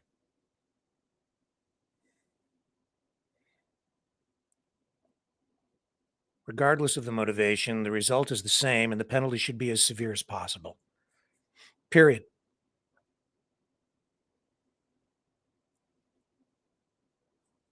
With different rules for different groups of people these days in the justice system. And the same goes with the media.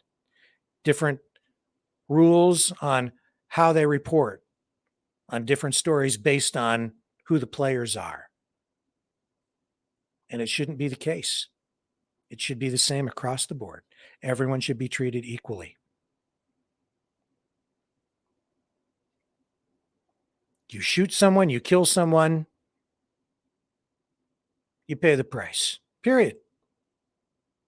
Doesn't matter what the color of your skin is, doesn't matter what your background is, your religion, what you think, what you believe. You do that, you pay this. Country's on the wrong track. Because you know darn well, if that crime had been committed by a different kind of person, the media would still be talking about it. That woman the victim would have been given all kinds of attention. Rightly so. But instead, the story gets downplayed. They're not really sure how to handle it. So we get this sort of a milquetoast, watered down response from the media and our justice system. I don't think that serves the victim very well in this case. I don't think it serves our community, our society very well.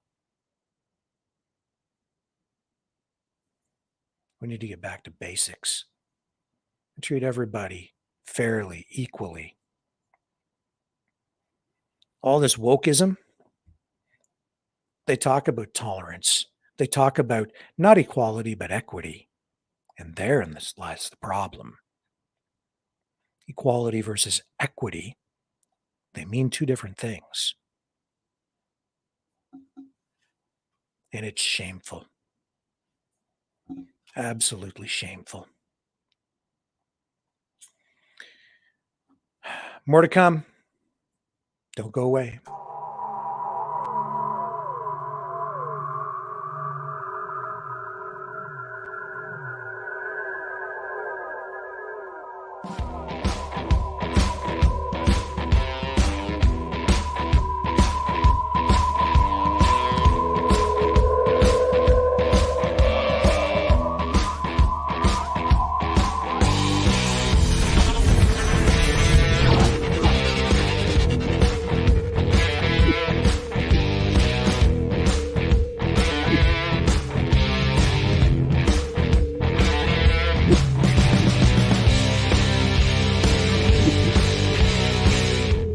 Maverick News. The world is watching.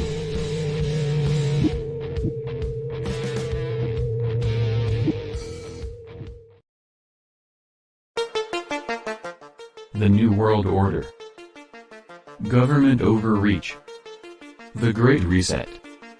Mainstream media lies.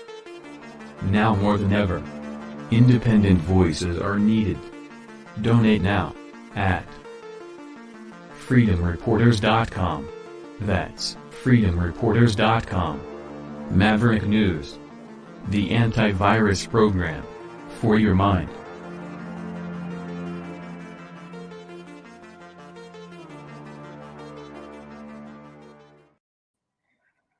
And I'm back. So, I'm not told, but apparently there are reports of an assassination attempt or plot that's being hatched by Iran. And it's a Donald Trump assassination plot.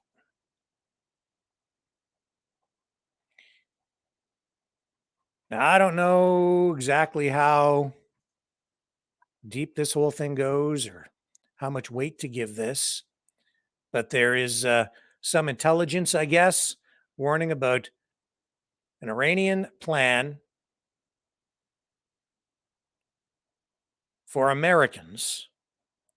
And this, of course, happening while Joe Biden is visiting Israel and Saudi Arabia on his Middle East tour.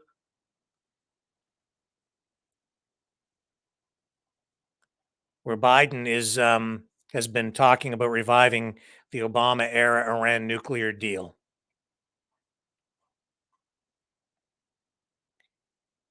So there's a top U.S.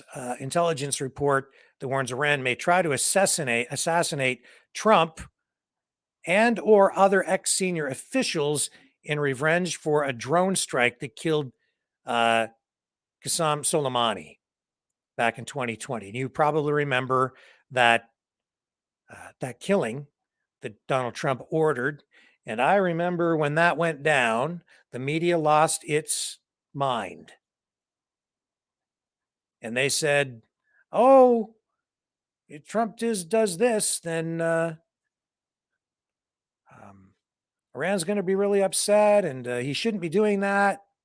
And it didn't matter what Trump did anyway. Whatever he did, the media always took the opposite stance and he could do no right. So, of course, this was supposed to be an international relations disaster.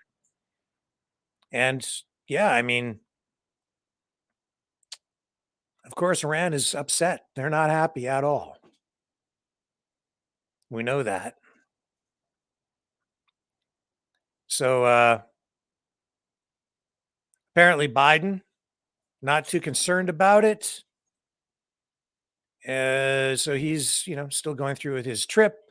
And we'll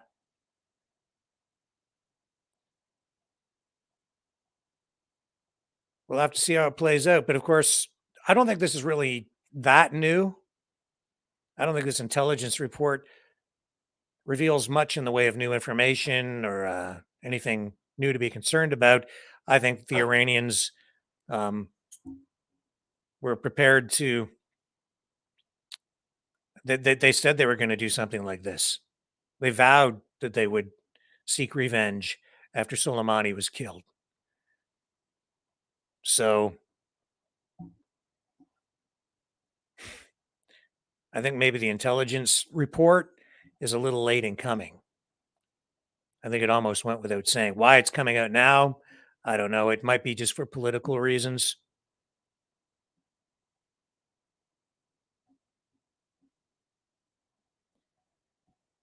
But we know that Tehran has been expressing not just a willingness, but a desire to conduct lethal operations inside the U.S.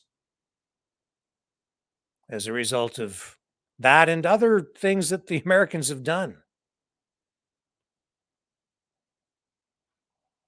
Things that have had a very negative effect on Iran. Things that we don't hear about too much here in the West. But there it is, laid right out for the public.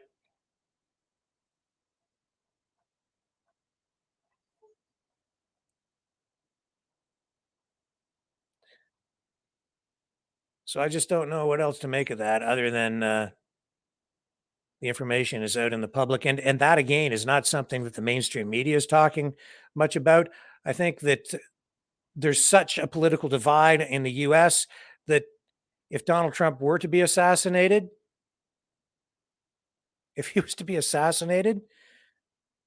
about half the country might not mind.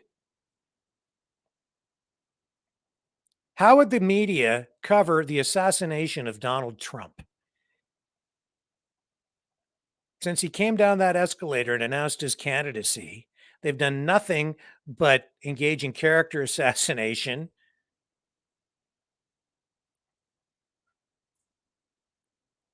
They portrayed him as the worst thing to happen to the United States since Hitler. They've compared him to Hitler. What? So if he's assassinated and they hate him that much, can you imagine if I just can't imagine them, the mainstream media, coming out and saying, well, Donald Trump, he did this for the country and he did that for the country and he wasn't such a bad guy after all. And remember when he built that ice rink in New York and all these fond memories, and remember all of his appearances on The Apprentice. What a really great guy he was, really. He had a rough ride as president, but come on. Do you think they really care? Some people hate him so much now. They have Trump derangement syndrome to the point where I'm pretty sure that a lot of people would actually cheer. It's gotten to be that sick. I'm not a fan of Biden, but I don't wish any ill will on him that way. And I certainly don't like Trudeau, but as you know, but I would never wish anything like that upon him. But when it comes to Trump, boy, well.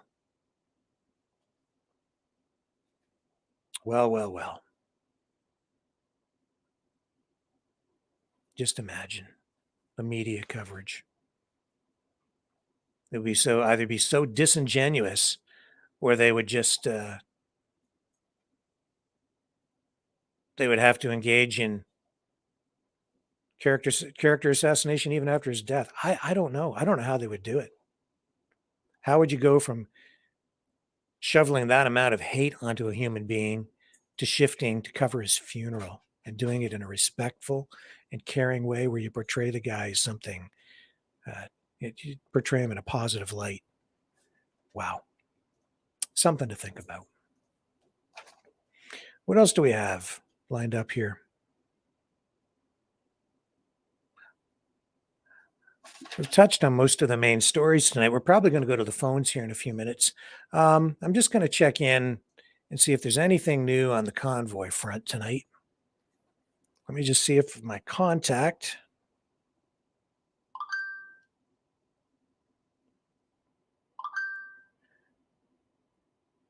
Here, yeah, I think I can get a live. I'm going to send them a link, and I think we can do a live hit. So let me take a quick break here, folks. I'm going to send this link out, and I think we can get a live hit with these guys doing the somebody here on the scene. Let me just see if I can get that set up. I'll be right back, and let's try and get the latest information for you here. Hello, world. Are you awake?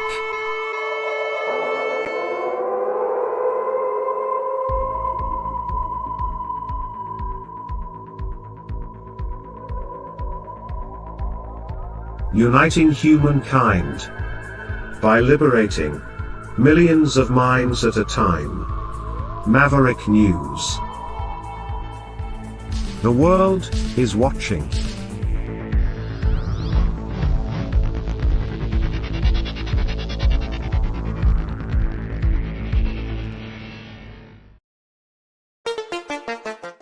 The New World Order. Government overreach. The Great Reset. Mainstream media lies. Now more than ever, independent voices are needed. Donate now at freedomreporters.com. That's freedomreporters.com. Maverick News. The antivirus program for your mind.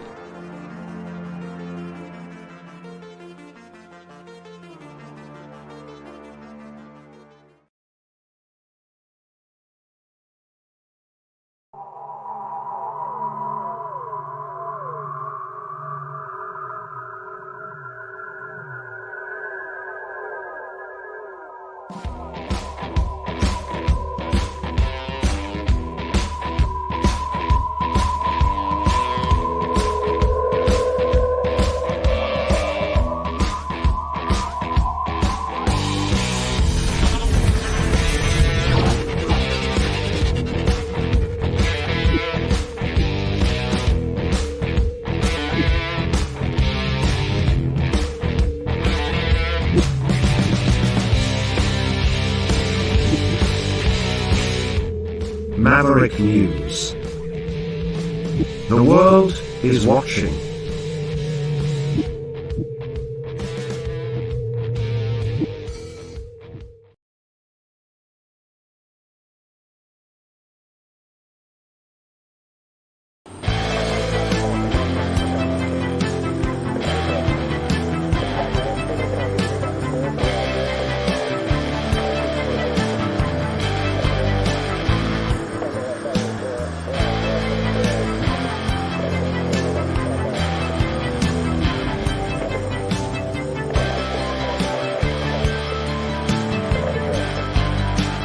Maverick News. Fighting for freedom. Okay, so I sent the link out to our contact. He hopefully will call in. I also had to get my best friend, my canine companion, out of the studio because he was chewing my hand off. He got in here again, and I always love to see him. Makes it a little difficult to concentrate. So we can focus a little bit more. I'm going to open up the phone lines here as well. Just give me a moment here. We're going to set that up so that you guys can join the conversation.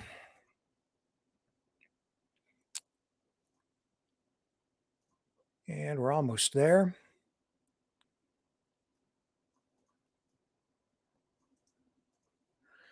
I can't believe what they're doing with those vaccines.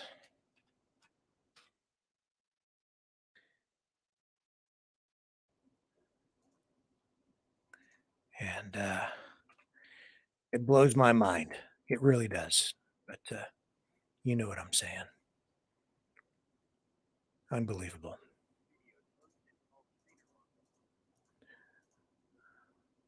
And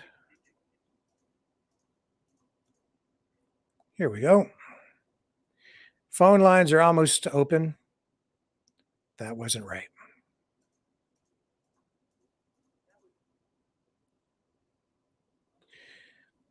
Sorry, folks, I'm here by myself again tonight, so I'm just trying to navigate and click all these buttons. Produce.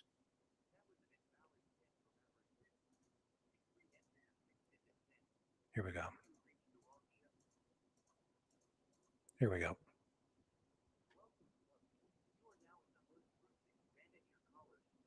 Okay. So that's good. Phone lines are set up. I'm going to come back here. I'll throw up the promo. You guys can join the conversation, and hopefully our contact in the field there with the Freedom Convoy will click the link and join us here live at some point during the broadcast, and he'll tell us what's going on the ground out there in Alberta. So that's what I'm hoping for. Here we go. Here's how you can join the conversation tonight. Here's the phone number.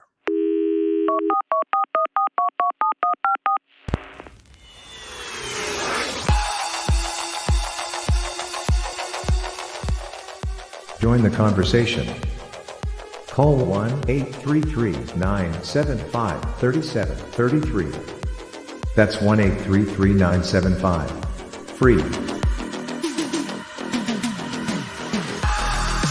Speak up. Speak out. Make your voice heard.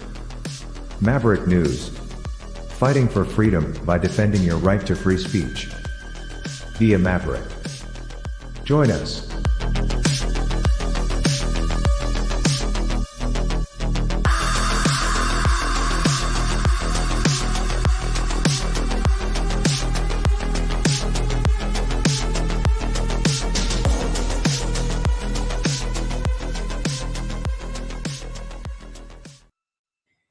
And here we go. So let me just get this set up here. There we are. And you can join the conversation by calling 1-833-975-3733. That's 1-833-975-FREE. It costs you nothing. And when I say free, I'm talking about freedom. Freedom of speech. And you can exercise your freedom of speech by calling into the show. And we have our first, we had a caller lined up. And it seems like he dropped off. Well, it was there. So we'll go back here again. 1-833-975-3733 to join the conversation here tonight on the Maverick News Channel. I hope that this thing is still operating properly. Let me just check and make sure that we still have a connection. Yep, we're still rocking and rolling. Okay, so the phone lines are open. Everything is functioning properly, and we are good to go.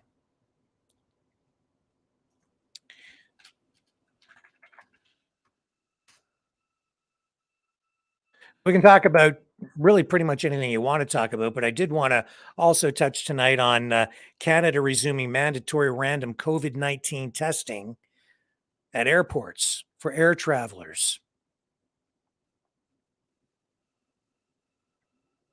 And that will start July 19th. So they stopped doing that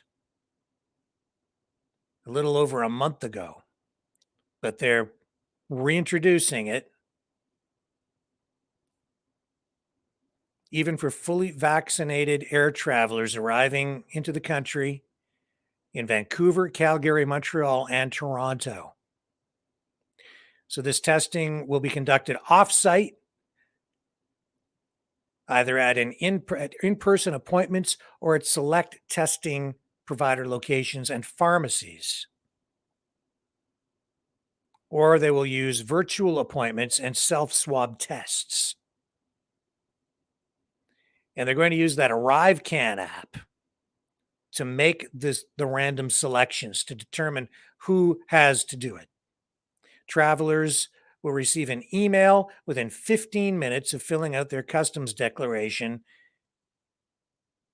detailing how they can arrange their tests. Interesting. Just when you thought the mandates were coming to an end, random testing being reintroduced at Canada's four biggest airports. I would imagine this will result in more delays at these airports.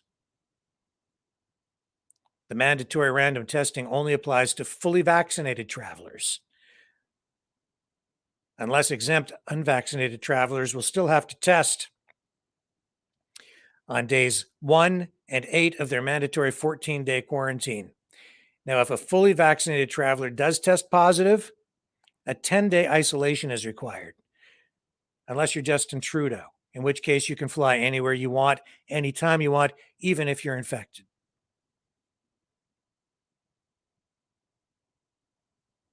Apparently. At least that seemed to be the case after he tested positive for COVID the second time.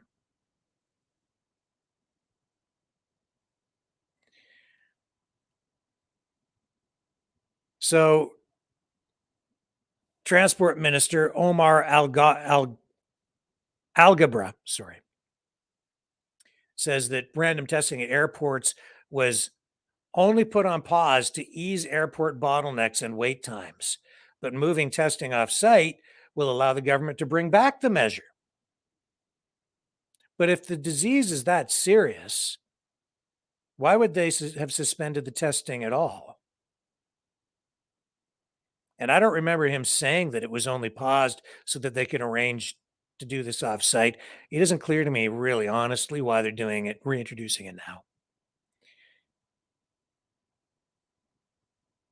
He said that the 5-week suspension of random testing gave the government time to sort out the logistics of off-site testing and to switch to an automated system of random selection for travelers who will be tested.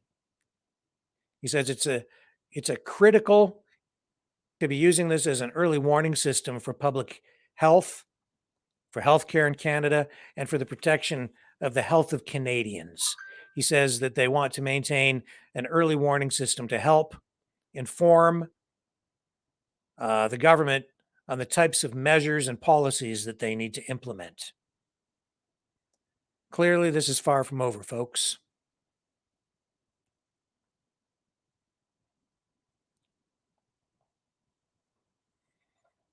And even though this is happening off-site, I can't help but think that it's going to result in more delays. Okay, let's go to our first caller, John. He's joining the conversation. He's back. How are you tonight, John? Hey. I'm with you. Trudeau's an idiot. Uh-huh. Yeah. I don't trust him. He's a liar, and he's going to lock us down again, you know. That's his nature. He's ordered to do so. You know, he's just a puppet, like you said. Look, man, I think you're right, John. Like, look, just today, the Moderna vaccine for kids, 6 months. Oh, They're not letting go of this. Now this, right?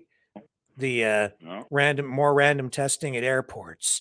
We've seen in the last week and a half, 2 weeks, the ramping up of media coverage of new variants of COVID in Ontario, where we're into a new wave. You know, they're already talking about implementing stricter measures come this fall. We've seen Dr. Theresa Tam, Canada's chief medical officer, talking about this. On the US side, I think it's been less aggressive. I don't know People that are we're going to smart there. yeah, I don't think that we're going to see the same response down there. But in Canada, No. boy, I'll tell you, our government is so dictatorial, so authoritarian, so tyrannical. We have such a tyrant in office that I just don't think they can resist. Yeah. I'm going to the Indy this weekend, and Tory said yesterday that he's putting the vaccine booths at the Indy. Oh my God, what am I going to do when I see that? I don't know. Is that right? but So I wasn't aware of that. So that's a story. They're going to put. oh yeah, Yeah, they're going to have the vaccine available at the Indy.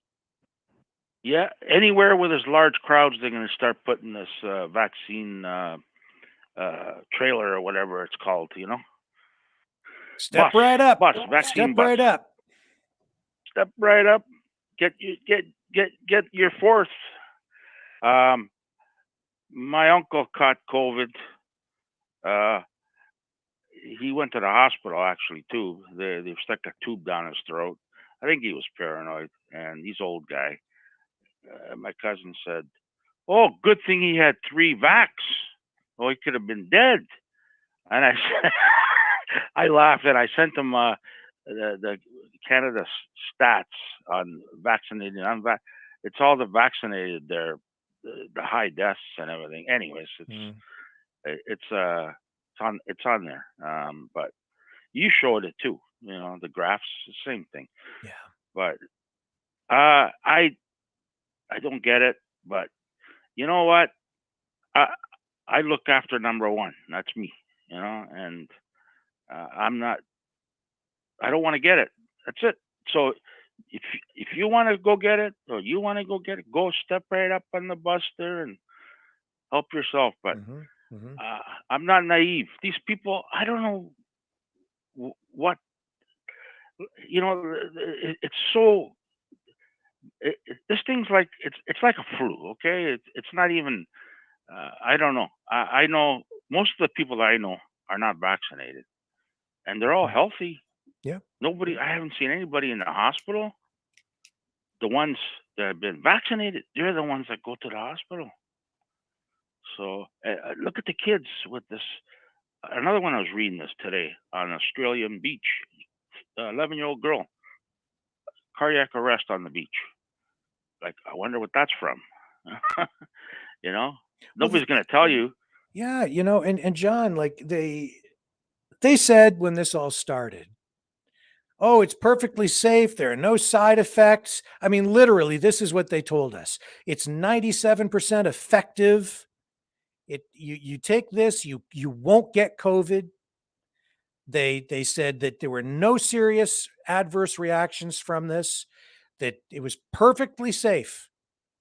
No one would get sick from it. And now what are we seeing? We've seen the first payouts now in Canada for actual adverse reactions where people are being compensated from it. We're seeing them now acknowledge that myocarditis is a serious big factor. 1 in 5,000 is the look stat all the that I soccer saw. players. Yep. Yeah. 1 in 5,000 young people. 1 in 5,000 teenagers. Yeah. Can develop will suffer from myocarditis if they get the shot. That's a big side effect.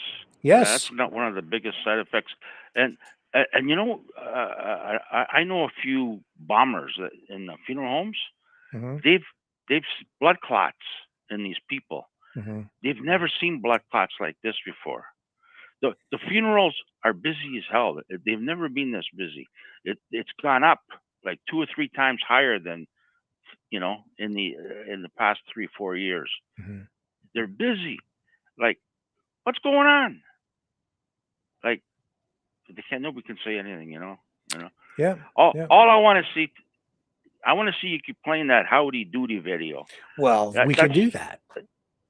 Yeah, that's what I want to see, because he ain't gonna fight this guy. He ain't gonna listen to you. But at least I can get a laugh at him because he's an idiot. Yeah. You know, Goes to the Calgary I've never seen that. Stampede and wears his Howdy Doody costume. Yeah. See, the last time he was at the car, he had these little shorts, really, really tight shorts, and he had a police uniform on. You see that one? No, I didn't. And he's got these little shorts, really tight, you know, like revealing everything. Like, what's wrong with this guy? You should see that picture. It's online. Trudeau with the police at the Calgary Stampede. He had a cowboy hat. He was a ranger or whatever. What do you call those guys down there, right? He had a star, but the shorts, man, they went right up. Like, really? This wasn't Speedos. this year, right? This was no. This was like a few years ago. The last Calgary Stampede, the last one. But man, oh man, I don't know. He was trying to turn on, but I looked at it. I couldn't believe it. Are you sure it was real? It's all over the internet. It was real. It wasn't like a fake photo. Well, you look at it and you tell me. It's easy to find. Just, you know, Trudeau with the police uniform. Anyways, I've come across it many times on the internet. I'm always looking for weird stuff he's doing, and there's something wrong with him. Did you find it? Yeah. Well, I found a couple of stupid pictures here online. I can't bring them up because we have the phone line system. No. But it's real. It's real. But you know, like this guy, you know, he's why would he do that? I don't. I have a photo of him here making some stupid funny face while he's got a cowboy hat on. I just I don't know how people even take this guy seriously, you know. Did you say there's going to be an election in October, maybe? Or well, that's what I'm hearing. You know, there's speculation that could happen. I've heard at least 3 conservative politicians suggest that that's what they're predicting. I personally, I can't see it, but I mean, anything's possible. I can understand why they might be thinking that could happen, because the economy is going, you know, south. Trudeau might want to. We're doomed. Yeah. Nobody can sell their house anymore. Like I know so many people with their house for sale. Yeah. They're dropping the price and they still can't sell it. Yeah. You know, nobody wants to buy houses right now because of the interest rates. And the housing is the economy, really. If the housing goes, we're in deep doo doo. Yeah, absolutely. I agree 100%. In the States, I was watching it this morning. The housing is still strong. The new housing is down, but the existing housing is still strong. Here, the existing housing is nobody's buying. A friend of mine dropped his house from 1.2 to 900,000. He still can't sell it. You know. See, that's an indication right there that, you know, we've got a serious problem, because that's saying to me that the housing bubble is bursting. And this could happen very quickly now. Especially but it's still high. The housing's still high. Yeah. It is, but now you have really high prices plus high interest rates. It's just we have to have a market correction, so it's going to come, and the economy is too soft to support these prices. It's like the stock market is crashing, so the housing's part of that. and people, I went to the And grocery store today, and I didn't buy much. Everything's triple the price than it was before. Right, triple, right? So when they're saying 7.7% inflation rate, they're full of crap. It's not 7%. Well, it It's depends on probably what like you're 15. buying. Of course it does. But they have a carefully selected basket of goods and services that they use to come up with the consumer price index, and then that helps them determine what the inflation rate is. But they're picking and choosing certain things, and they cook those numbers to make people feel better than we should, because they don't want to undermine Yeah. public confidence in the economy. But no, man, it's not 7%. It's much higher than that. The price of fuel, fish, grains, beef, everything, Yep. sugar, you name it, everything is way more expensive. And the potato chips, for instance, they're smaller bags now. There used to be 260 grams in a bag. Now they're 230. So they're taking 30 grams less. And And a this lot of the stuff that you're buying. and the newest economic stats out of the US show something else that's very troubling, and that's that wages have actually declined. So you have rising prices and declining wages. Yeah. Yeah. We've got It's that means that the true cost of living for people has actually increased even more than what they're letting on. concerts are gone up 20%. Concerts are gone up 20%. Yeah. I just went to 3 concerts, but girlfriend won all the tickets, so I didn't mind. But I wouldn't pay $150, $200 for a seat Mm-hmm. for a concert for like an hour and Yeah. a half. Yeah. You know, like so. But the beer's gone up. Like Yeah, I don't drink, food's so gone up. again, I don't drink at all, so I can't relate to that. But what's a case of beer sell for now? Bottle of water, $6 down there. Bottle of water. A bottle of water at where? At a concert? Yeah, I drink water. Like I might have a beer, but then I drink water because I'm dry, eh? Uh-huh. So I have one beer, $20, and then the water, $6 a bottle. How much is a bottle of beer? $20 for a can, tall can. Get out of town. Unless you want to pay 16 for a tall, the tall cans, they're 16, and then the bigger cans, they're 20. So you get more for an extra $4. So most people buy the big tall can, the killer cans. They're called the killer cans, I guess. I don't know. Well, it's a good thing I'm not at a concert. But the water and pop, $6. Ridiculous. Yeah, I know. My wife is at a concert tonight.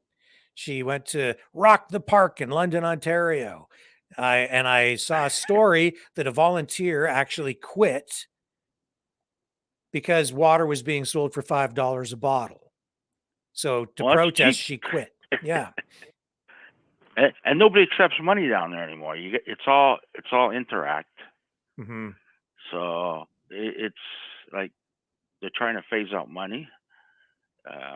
Everything's on an app now. When you walk in, you can't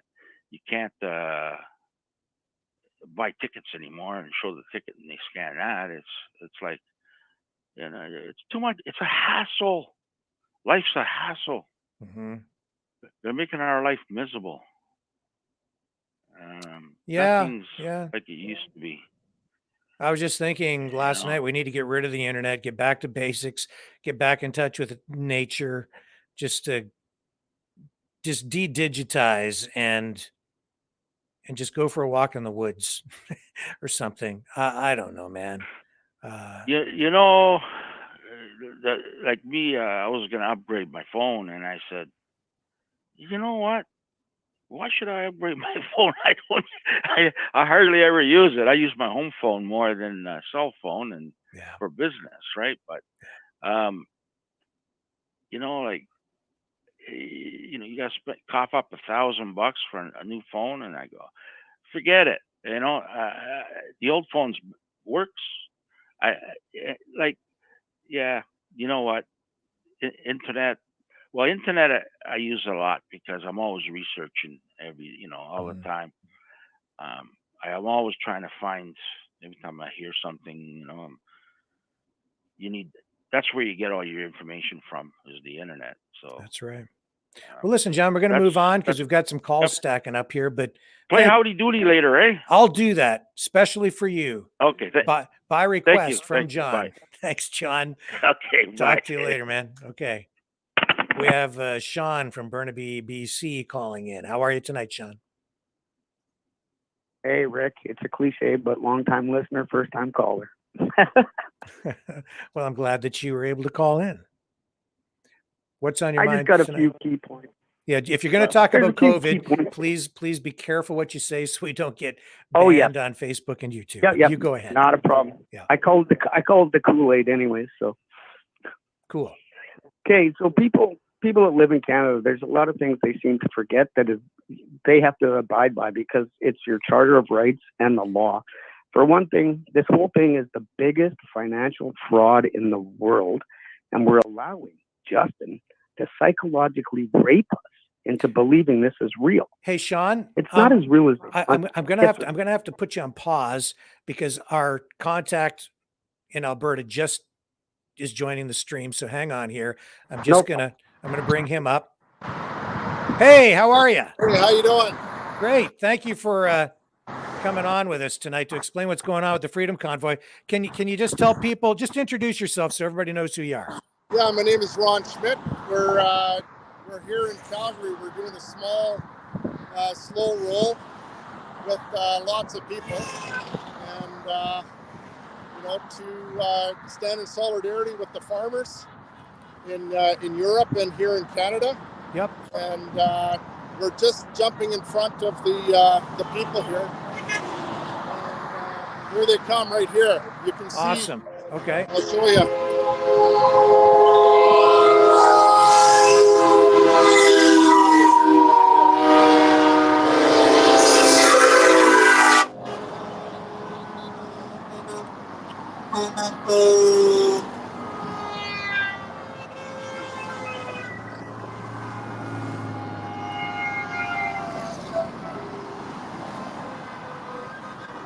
We probably have 150 vehicles or so, and we had a combine and a bunch of trucks, and we're basically saying enough is enough with all the mandates and with all the regulations that are coming out by the World Economic Forum against the farmers overseas and here in Canada. Right. So are you going to continue this tomorrow? Is it going to be ongoing? Do you want more people to join in? Are you trying to make it Canada-wide? That was the sense that we got from the announcements yesterday that we talked about on the show here. It is Canada-wide. There's protests happening in Vancouver Island, Saskatchewan, Manitoba, and other parts of Alberta. But we're standing with the Holland farmers and with all the stuff that they're having to do with right now, with all the climate change protocols and mandates, and giving up farmland and demanding farmers stop farming. And like this morning, we have vaccinations that are coming out for 6-month-old to 5-year-olds. They're going to be requesting testing, PCR tests for travel again. There's just so many things coming down so quickly that the people are getting together and saying enough is enough. Yeah. So what do you say to people who want to get involved? What should they be doing? Should they be organizing something locally or calling, or what do you tell people to do? Well, what we're doing is to stay in touch with the people that are organizing community events, rallies, and things are organizing at a much faster pace right now. I guess over the last number of months, people got a little tired of the convoys and the mandates, when they released the mandates, everyone got a little tired and they got complacent, but it's not over. The the battle continues. Yeah, so we're standing for Canada. We're standing up for truth, justice, and righteousness, and we're trying our best here. But the farmers, they're really getting attacked right now, and especially in Europe. Look up what's happening in Holland and Sri Lanka and Poland and Germany, and it's hard to find the information on the news, but yeah, it's coming here to Canada. But we just want everybody to know that you will start seeing people rise up, peacefully and coming together as more restrictions come to Canada. Yeah, well, it's clearly not over, because today we saw the government talking about Moderna vaccine for kids as young as 6 months old. That's right. Yeah, no, that's coming, and there's more lockdowns coming, which people may not be aware of, and they're hitting hard. They're hitting financially with energy, and the attack on the food supply. So it's coming down all at once, but we're just trying to hold the line and just let Canadians know and people know, and communities like here in Calgary. I drove all the way up from Edmonton. There's people that came from Lloydminster, northern BC for this rally.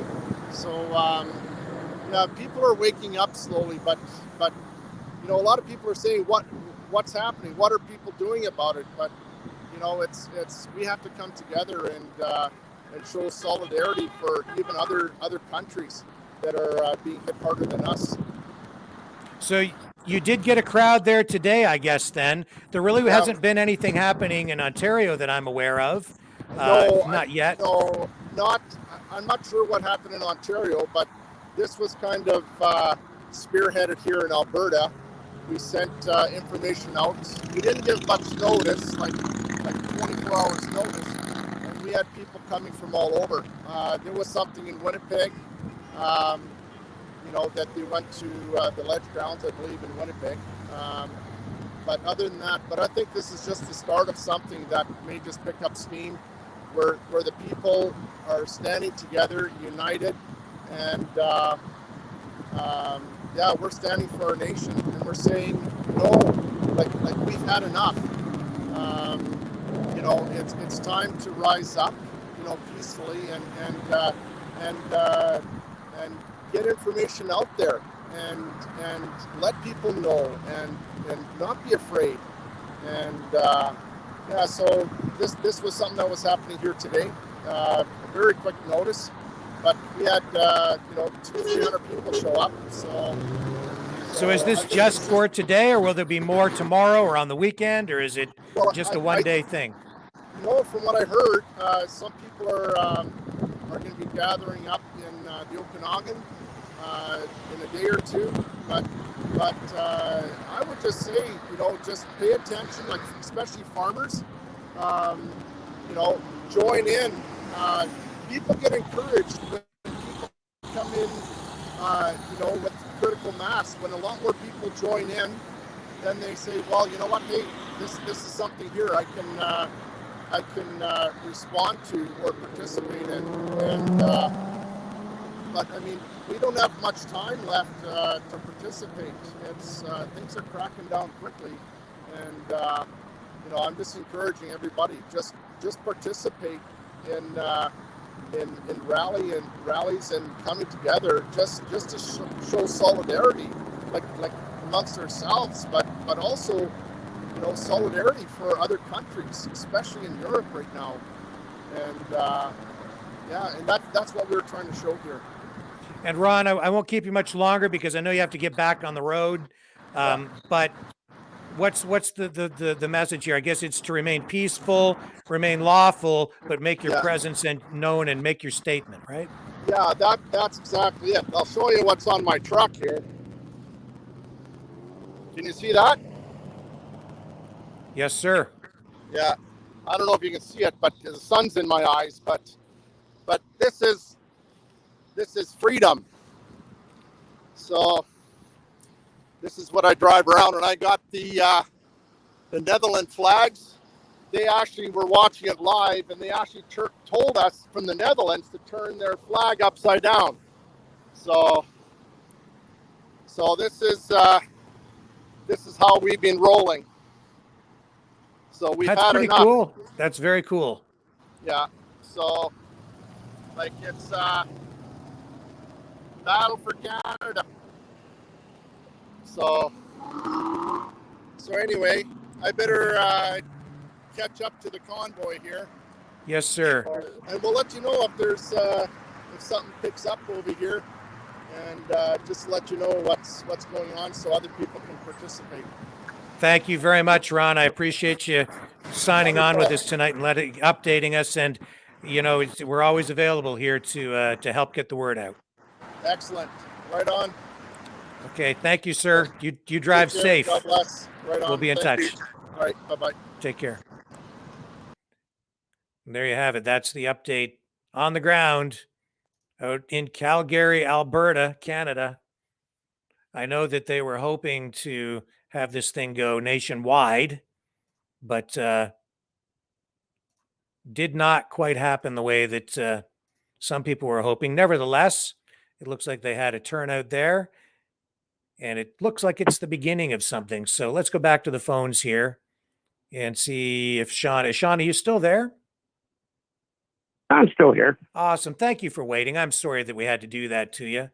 But oh, no. Well, patience is a virtue. Yeah. So I'll throw it back over to you, and I'll let you resume with your thoughts on where we're at with this COVID situation. Well, it's really easy. You just got to stand up for yourself and believe in the Charter of Rights. Okay, for one, that's there for your protection. A mandate is not a law, and no court in the land will say that it is. Fines have never been paid across Canada for any COVID fines. No one's paid them. And if you look on your passport, if you're traveling, the first page of your passport, they have to give you speedy entrance to the country if you're a Canadian citizen. They can't hold you up, and that's also followed by the Charter of Rights. And the greatest thing about the English language, all you have to do is say no and not comply. Just say no. It's not a law, and I'm not playing your goofy little games. I'm not taking the Kool-Aid. I'm not taking your test. Leave me alone. The Charter of Rights protects me. Put it on your phone as a picture. Show it to them, because that's what protects you as a Canadian citizen.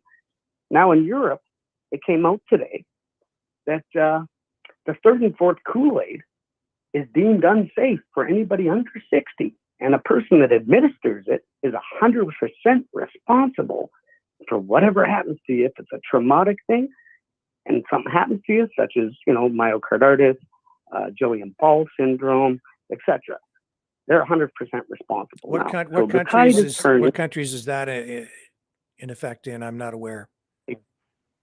It's actually from the European Medical Agency, so it's all across Europe. Okay. Mm-hmm. And all you have to do is say no. That's all you have to do. That's the easiest thing to do, is just say no. I'm not doing it. I don't have to do it. It's not a law. And they can't do anything to you. No Crown prosecutor in this land will even entertain it, because it's against the Charter of Rights. And that's the law of this land. Don't let Trudeau try to tell you different, because that's not how it works here. As far as I still know it, it's Canada, and the Charter of Rights, it's still there, and it applies to every Canadian. It is in effect right now. Strong. Yep, it is in effect. Yep. Stand strong. Stand your ground, because I'd rather die on my feet than live on my knees. Stand strong, fight for your freedom, because that's what it's going to take. I appreciate that. That's very true. We need to get off our knees. Too many people have been on their knees for too long. Thank you for your time, Rick. Good luck to you. Great show. Love it. Everybody else, just say no. Stand up for yourself. Don't be a sheep anymore. It's time to be a lion. Come on, Canada. It's time for freedom. Let's go. Thank you, Rick. Appreciate it. Great call. Thank you very much. Thank you.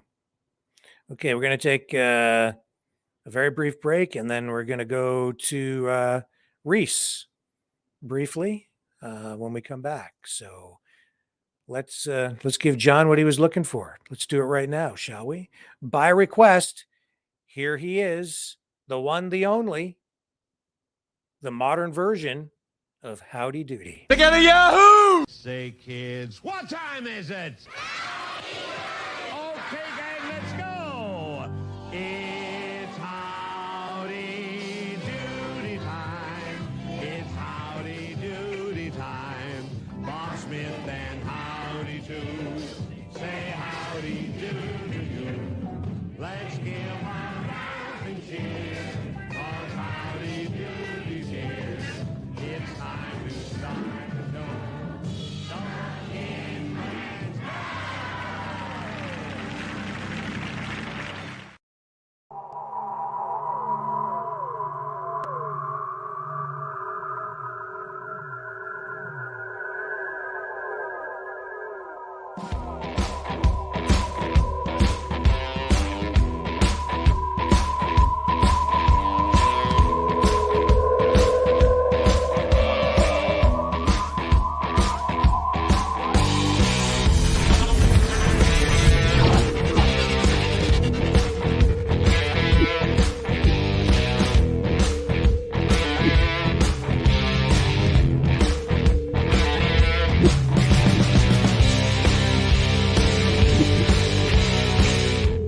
Maverick News. The world is watching.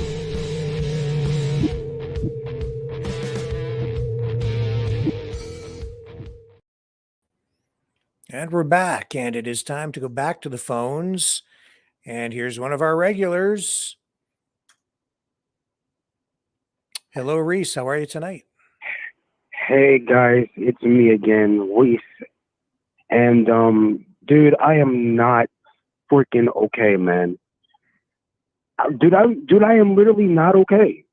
As soon as I heard your rant, you were right on the money. You screamed and expressed your hatred for everything the authoritarian regime and mob is doing straight out of my mouth. And I was like, this dude finally gets everything that I had tried to say the entire time. Well, your rant was beautiful, Rick. Beautiful.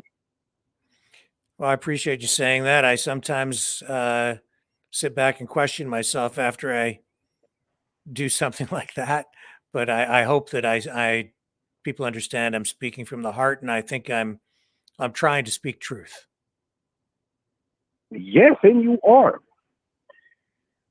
So, and also on top of this, dude, I am literally freaking ticked off right now so much that I have huge hatred for everything these psychos are doing right now. They are assisting people in dying. They are literally going after our children. And not only that, they dare have the audacity to try to lecture me and you on this shit. Yeah, it makes no sense. They know nothing. Nothing. They don't know anything about guns. They don't know nothing about how other people feel. They're trying to control people, force people into submission through any means necessary. And that is where I draw the line. Dude, and here's something else. They're mad over Roe getting overturned here in the States. And these stupid far left incel women, dude, if I can even call them that, and they're not. They're incelic freaks who are trying to have sex. Yet, here's the thing. They're having a sex strike. So I'm like, well, hey, good. Go. Have your sex strike. I would rather have sex with a porn star instead of them because they are fat, freaking obese, nasty, unhygienic. They have no job. They got daddy issues and stuff, and it's ridiculous. Then on top of that, freaking Joe Biden, he thinks he knows everything, and he knows nothing. A lot of Democrats now, they are realizing what have they done. Well, guess what? Too late. Because the amount of hatred that so many people have, especially me, towards them is not going to be quelled until they are held accountable or held responsible for what they've done. They're still doing that bullshit committee, and it is irritating. How dare you, you freaking pessimistic, unruly peasant children. How dare you? You criticize me, you criticize many Americans who voted for Donald J. Trump because we know what common sense policies do for America and for Canada. Yet you dare lecture me on, oh, hey, social justice and all that stuff. Oh, hey, so the Green New Deal and all that nonsense. Shut the freak up. How dare you? I hate you. Hate! They literally don't know how much hatred I have for them. We gave them a chance when they were talking about this nonsense involving Roe, and trying to have a life, involving women getting raped and all that stuff, when that's not even a factor. None of it's a factor. Though, however, just for the sake of this channel to not get banned, hey, I'm going to have to agree and say, sometimes it is. And that's the only thing that I'm going to give them. And also, if a woman cannot survive the entire thing going forward for exactly 9 months, I get that if a woman can't survive, what am I going to do? Maybe try to save both of their lives, the infant and the mother. They think they know everything when they know nothing. They can't even tell me why a mass shooter is going out buying a gun they know nothing about. Yet they keep lecturing us, and they completely think they know everything about everything, and they don't know anything. They are brainless apes. Well, no. Okay. Right, Reese. Just let's slow down a little bit here. Can I just say that I understand your frustration and your anger, but we all need to be very careful about we can't let our anger and frustration overwhelm us to the point where we begin to harbor hate against other people. It's more productive, and I would hope that you understand what I'm saying here. It's better to turn that anger and frustration into forgiveness and pity. And we need to pray. I don't pity people who are authoritarians. I don't negotiate with people who are literal domestic terrorists. They've committed riots. They've looted. They've murdered. They've burned billions of dollars in property damage across the states. Over 75 freaking riots. In the 200s now? That's ridiculously insane. Yeah. I don't forgive these people. I don't. You can't forgive people who are going after children. I'm not going to forgive them. None of them. The good people in society need to stand up and wake up to what's going on. The last time I showed up here is when you were showing this guy who was saying it's no more time for talking, because it's time to do something, not violence, but go out to the streets and peacefully protest and try to convince Antifa that, hey, you're on the wrong side. They are using you guys and you don't get it. Yes. Dude, Antifa, they are supposed to be against fascism, yet they're not, because they're doing the same things the Democrats are doing, and they don't realize it. They need to wake up themselves, and they need to think this through. Yeah. We have so many people who are in our group who are not violent, maybe. So we should cater to them and go out to the streets and talk to people who are everyday Americans, who want to tell the people in powers that be to follow what we say as citizens, no matter who we are. Look at Sri Lanka. They have some, dude, I don't even know too clearly anything of that.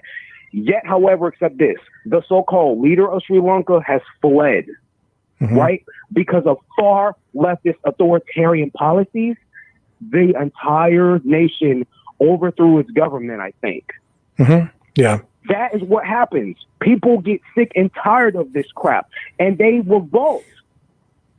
That is what an insurrection is.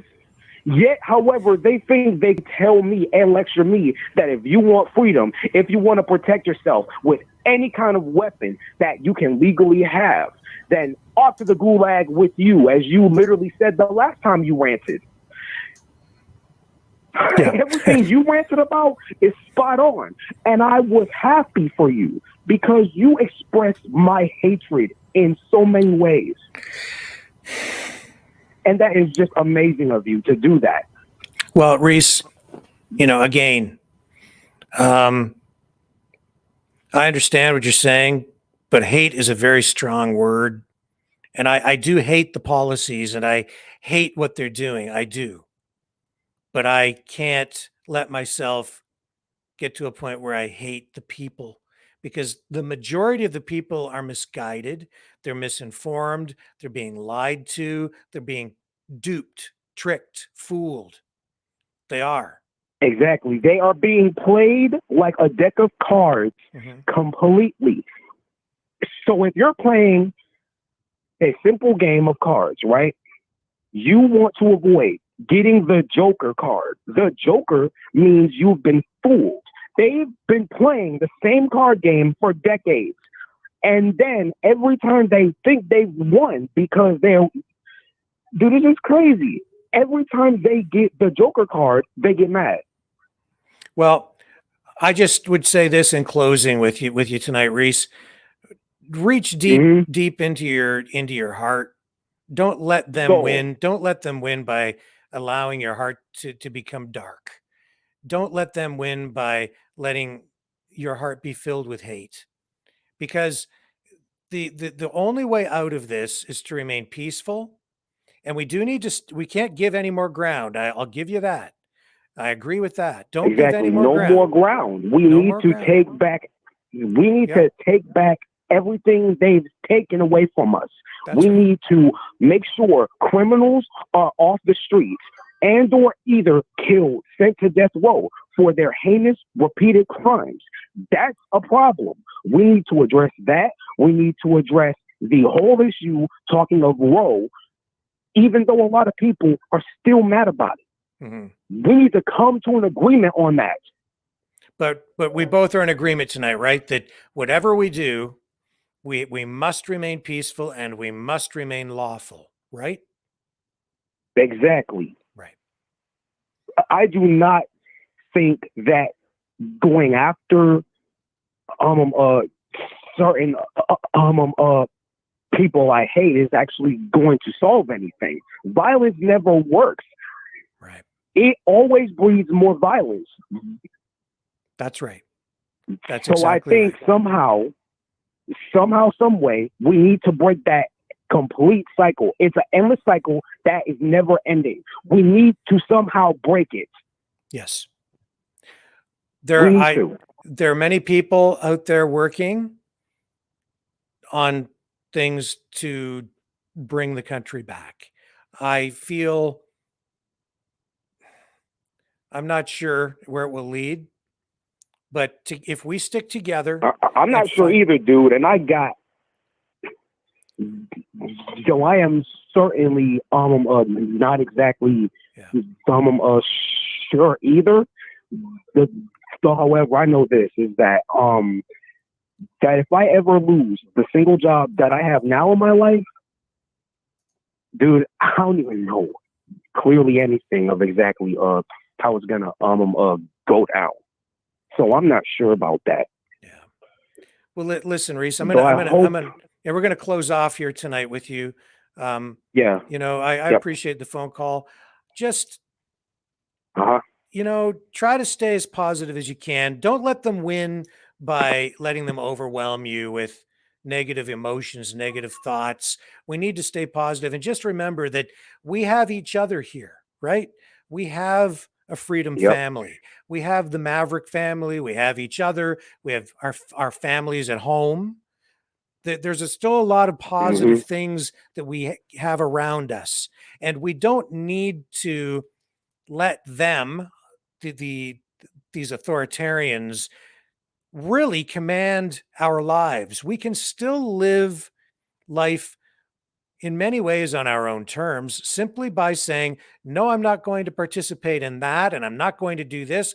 And, when I go outside, Reese, and I take my dog for a walk, as I do every day, I'm just there doing my thing. And I find joy in that. And you need to find joy in as much as you can in life, because we do have control over a lot of the things that are right before us every day. And we can't lose sight of that fact, right? There's still a lot to take pleasure in every day. So we need to keep fighting, but we fight in a positive way, a constructive way, and we can't let our hearts turn dark. That's the trap. That's the trap. Don't let them win. Keep your heart pure. Don't let it get filled full of hate. Come here. I had to say that trap reference. Just come back here. Find the positivity here. Immerse yourself in the love that everybody here shares, and the thirst for freedom. Together, we'll find it. We'll get it back. So just take that away. I hope that you can take that away with you tonight, Reese. Yep. We love you, man. So let's just focus on that. I love you guys too. And then we'll keep on pushing. We'll gain some ground back. We'll get it done. Exactly. Yeah. Okay, my friend. You have a great night. You call back. We'll always be here for you. Okay. Yep. Yes, sir. All right. Yep. I'll see you guys later. Okay. Okay. Love you, Reese. Take care, man. Yep. Yep. You too. All right. Take care. All right. We're going to take a brief break. Thank you, Reese, for calling in tonight. We had a caller who was on the line. They just looks like they jumped off, so they might be back. I'm not sure. Somebody from, I think, no, I'm not sure. Anyway, if they call back, great. If not, I have other things to say when we come back right after this brief break. Hello, world. Are you awake?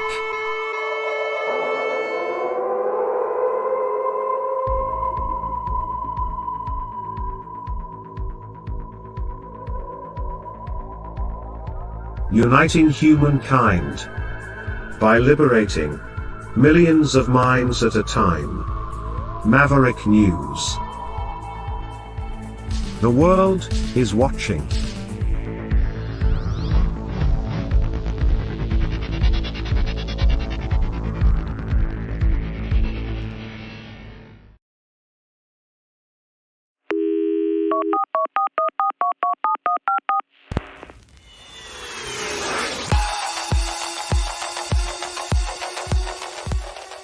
Join the conversation. Call 1-833-975-3733. That's 1-833-975. Free. Speak up. Speak out. Make your voice heard. Maverick News. Fighting for freedom by defending your right to free speech. Be a Maverick. Join us.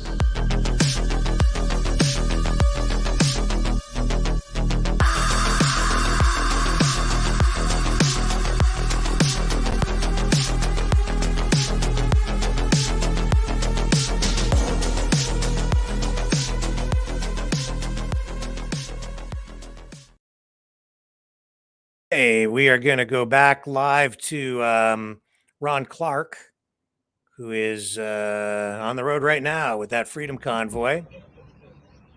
Oh, they're just little plastic things. There he is. So we'll just check in here for a moment with him.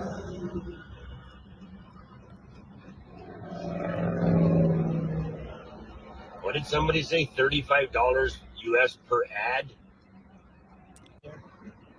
So yeah, this is his feed right now.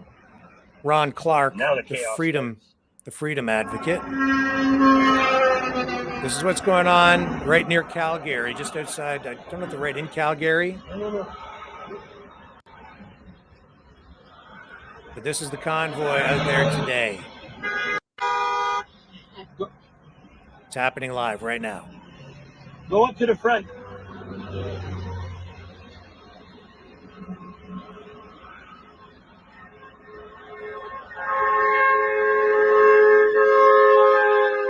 So I know that last night they talked about having this go Canada-wide today, but there was only 24 hours notice. In front of us, he's just checking the blocks on his tractor and the straps. Got to make sure that we are safe.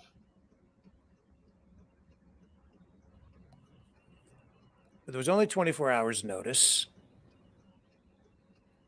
And they did get a crowd out in Alberta. Just, like I said, we're just checking the truck, that's all. And while it might not seem like it's a big deal to some people, at least they're out there trying to do something constructive, something positive, and they're not breaking any laws. They're exercising their right to protest. They're doing it lawfully and peacefully, and that's the way to do it. Because of what they're doing, it has also inspired others out in British Columbia to take some action today as well, and in Saskatchewan, apparently. Nothing in Ontario. Other provinces also not quite happening yet, but they're doing this to support the farmers in the Netherlands, where we've seen massive protests. Get a Netherlands flag. You'll probably have to go to a flag shop and see if they have any, or you have to order them online. So this is what's going on right now. We're going to dump out of this live feed, and we're going to go back to the phones now. But as you can see, it did happen. It is happening out in Alberta. And there's a strong freedom movement out in Alberta for sure. Definitely a strong freedom movement out there. So, excuse me. Let's go back to the phones here. I'll bring this up. Got to bring this right screen back up so that we have the feed. We do have a caller on the line right now. And here we are. How are you tonight? Can you hear me okay? Hi. Can you hear me? I can. How are you? I'm okay. Who do we have on the line? It's Firefly. I thought so. I have a little bit of a story. Okay. I was totally screwed. I'm trying to move to Alberta. And I was totally screwed in terms of stopped. I was falsely accused of being mentally unstable. So it was pretty dramatic, pretty traumatic. Yeah. It's a time when I want to sort of explain why informed consent really matters. Because for people like me who are mentally ill, who can be easily falsely accused of being unstable, you really have to know what informed consent means when you're being sectioned. Okay. So the situation was mostly that I had a fight with a friend of mine, and I blew up and they blew up, and the person who really decided to section me was somebody who was close, who believed that I was losing it because I have drunk the Kool-Aid, not the Kool-Aid you guys were talking about, but the freedom Kool-Aid. Mm-hmm. So they were ready to pretty much, they already believed that I was unstable, because how can somebody possibly change everything they believe about masks and the other Kool-Aid you were talking about? Mm-hmm. How can everybody, how can a person suddenly change? They don't understand that, when you learn new information, it's probably a good idea to change your mind. Yeah. So I was fortunate enough to get there and be of sound mind, entirely of sound mind. But what this matters is when I got there, remember I told you about my so-called file being dragged along with me.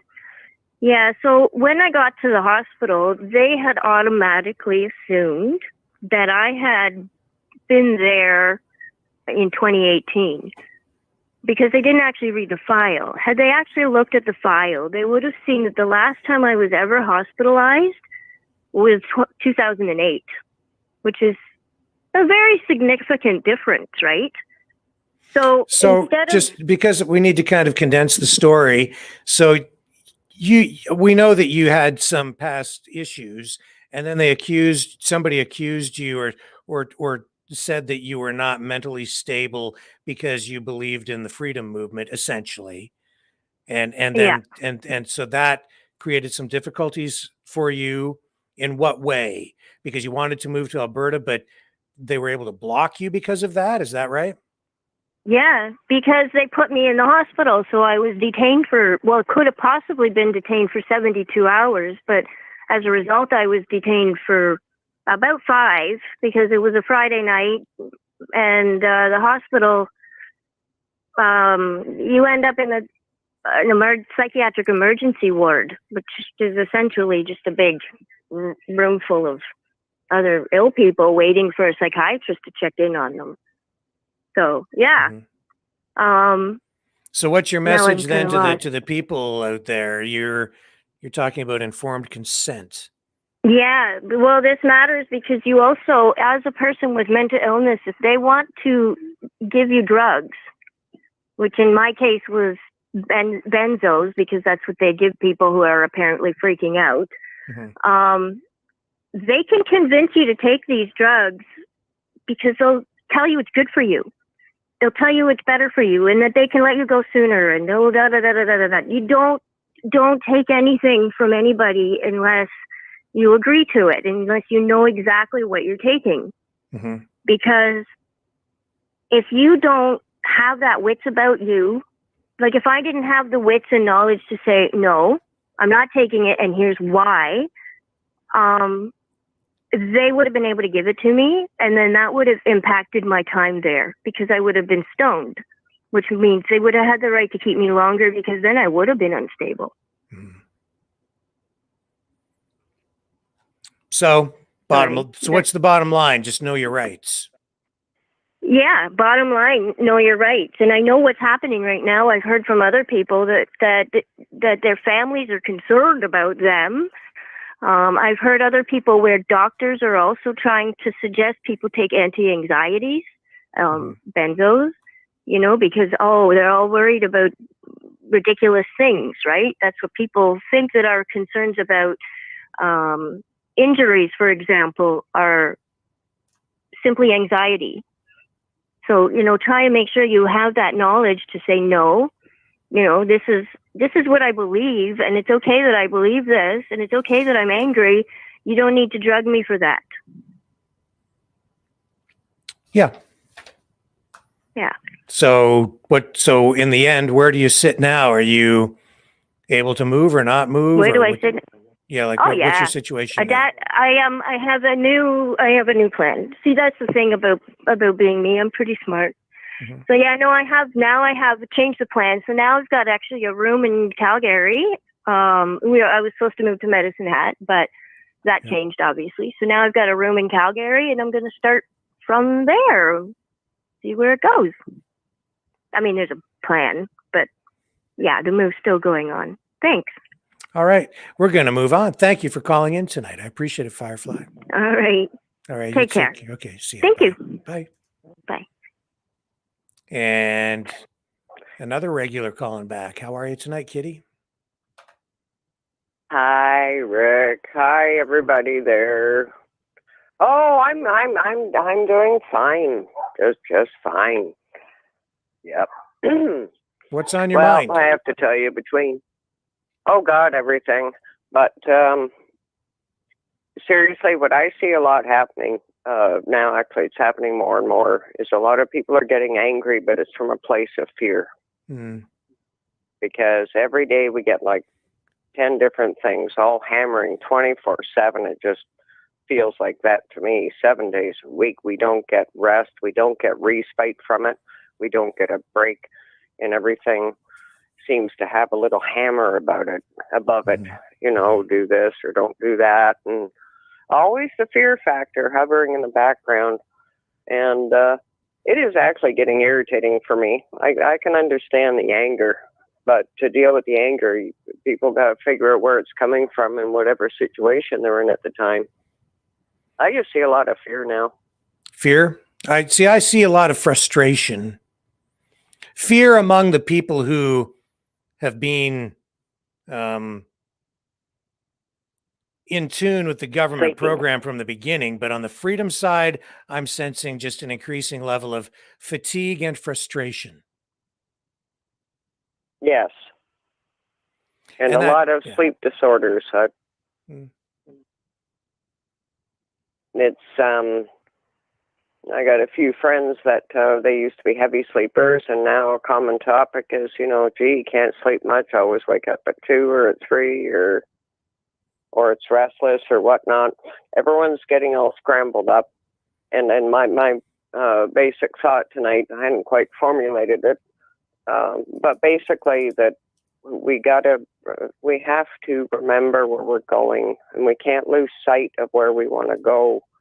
And we're going to be tripping sometimes, you know, stumbling, but we have to always keep in our mind's eye what it is that we had that was taken away and that we want it back, and just keep, you know, that we will get there.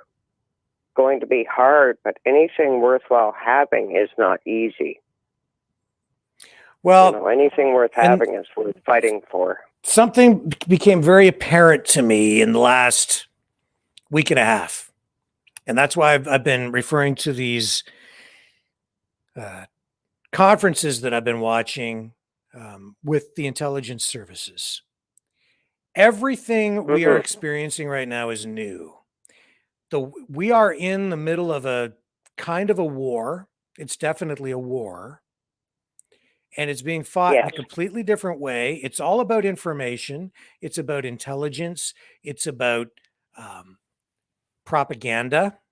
And I'm not just talking about Ukraine, although that conflict in itself that is an example of a war that is being covered and influenced by social media. So that's an entirely new thing as well. That's why the interview we did with Eva Bartlett last night, and the CBC going after other journalists that are spinning a different narrative than they are. If it's even a narrative, I think it's closer to the truth than what they're giving us. Every reporter has a bias. You should question everything, regardless of where it comes from, and on and on. But the point that I'm making is everything is different. And what we're heading into this fall will not be like it was last fall or before that. This time, I sense it's going to be completely different. They're going to be taking some different approaches. They're probably already 10 steps ahead of the freedom movement. But if we are going to be successful in preserving freedom of speech, our rights, and gaining any ground back, we're going to need to become more organized, more creative, and we are going to need to focus on the information war and the different tactics that they're employing and that we need to employ. This can only be fought in that way. That became very evident to me in the last week and a half. That's why they were so afraid of that freedom convoy, because they viewed that as something that it really wasn't. They thought this was a new color revolution. I don't know if you know what I mean by that, but that's what they thought it was. It really wasn't. It had all the earmarks of it. That's what they thought it was. It wasn't.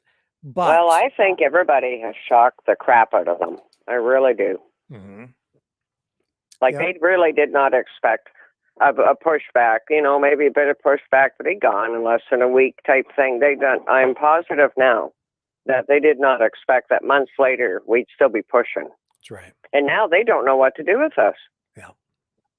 So they're going back to the old playbook, which is, you know, got to tighten things up in the fall and this and that. And fill in the blanks and raise the price of this and raise the price of that. But they don't realize that they're dealing with people that are awake. Like, it's like, don't bother with the games. We know what you're doing, and we're 3 steps ahead of you. We just can't lose focus. But believe you me, I understand frustration. The fear that I'm seeing in some people around here is that they've just realized that, oh my, what, food shortage? What? I have been yammering on for 3 or 4 years now about food security and food insecurity. And, now all of a sudden they're like, oh my God, they went to buy oatmeal and it used to be $1.50, now it's $4.50. Maybe they should wait till it goes on sale. And I'm thinking, no, don't. Get the cheapest. You don't need name brand. You don't need whatever. So I think that's part of the fear, because now we are in July already. Yes. But the frustration, that's the thing, is how to deal with the frustration. Well, that's actually something I would like to know. And I know that the anger and Reese used the word hate. I'm glad he called in, and I'm glad that he talked to us about that, because I know that there are other people out there who are harboring those same kinds of emotions. But again, I think it's important for everyone to hear that, so that we can all be reminded that we can't let the other side force us down that path, because that is the trap.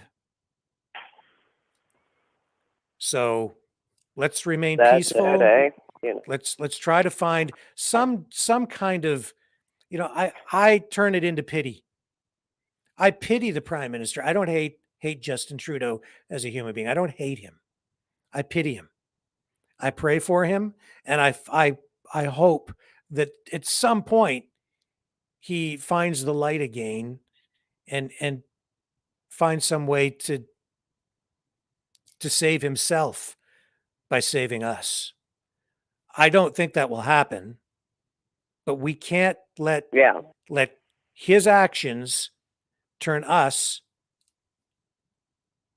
into vessels of hate. We can't do that, and we won't.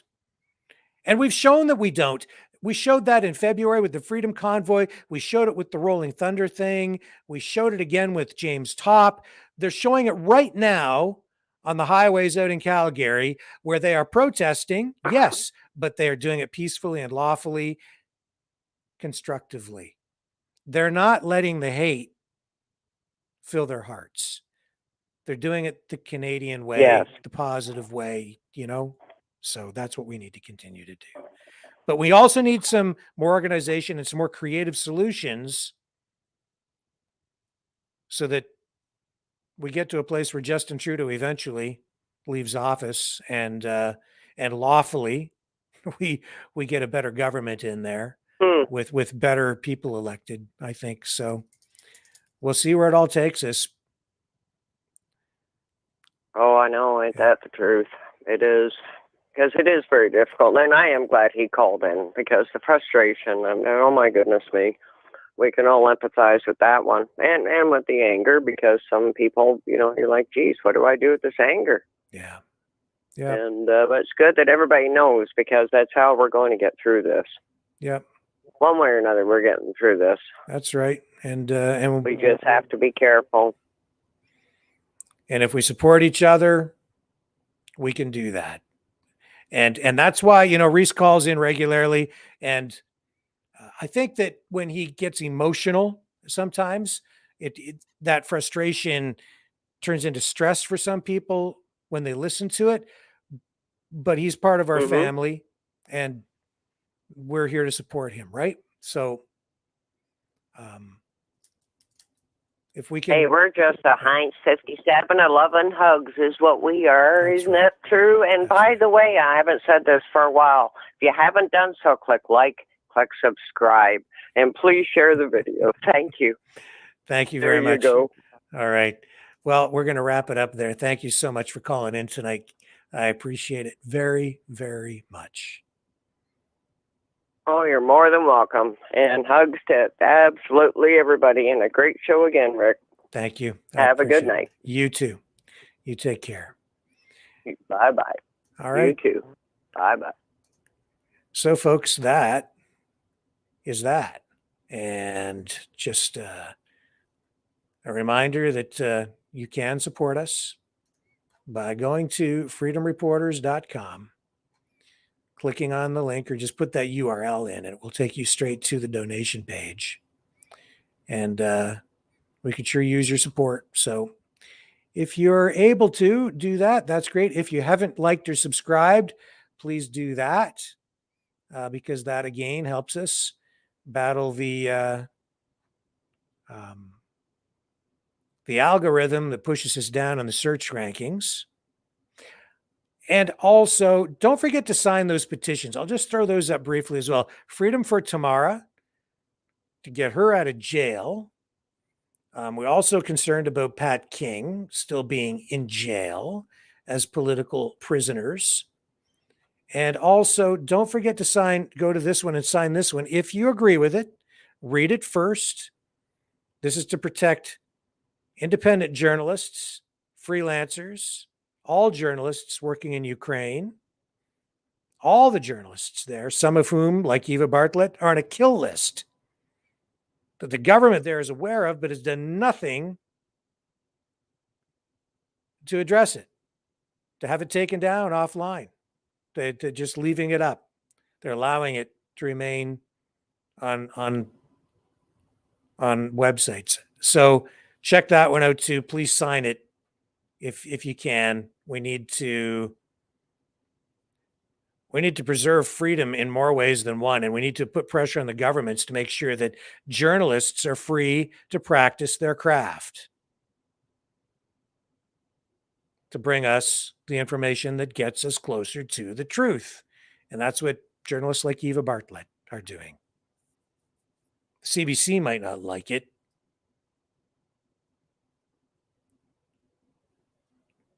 but we want to protect them as well, all the journalists. So check that out. And again, donations to freedomreporters.com. It has been a good conversation tonight. Truly appreciate everybody tuning in.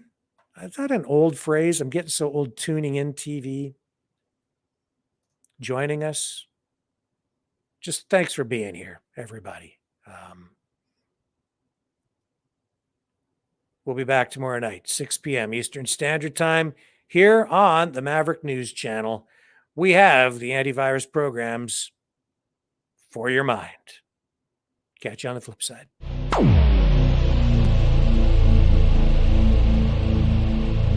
This has been a Maverick Multimedia production.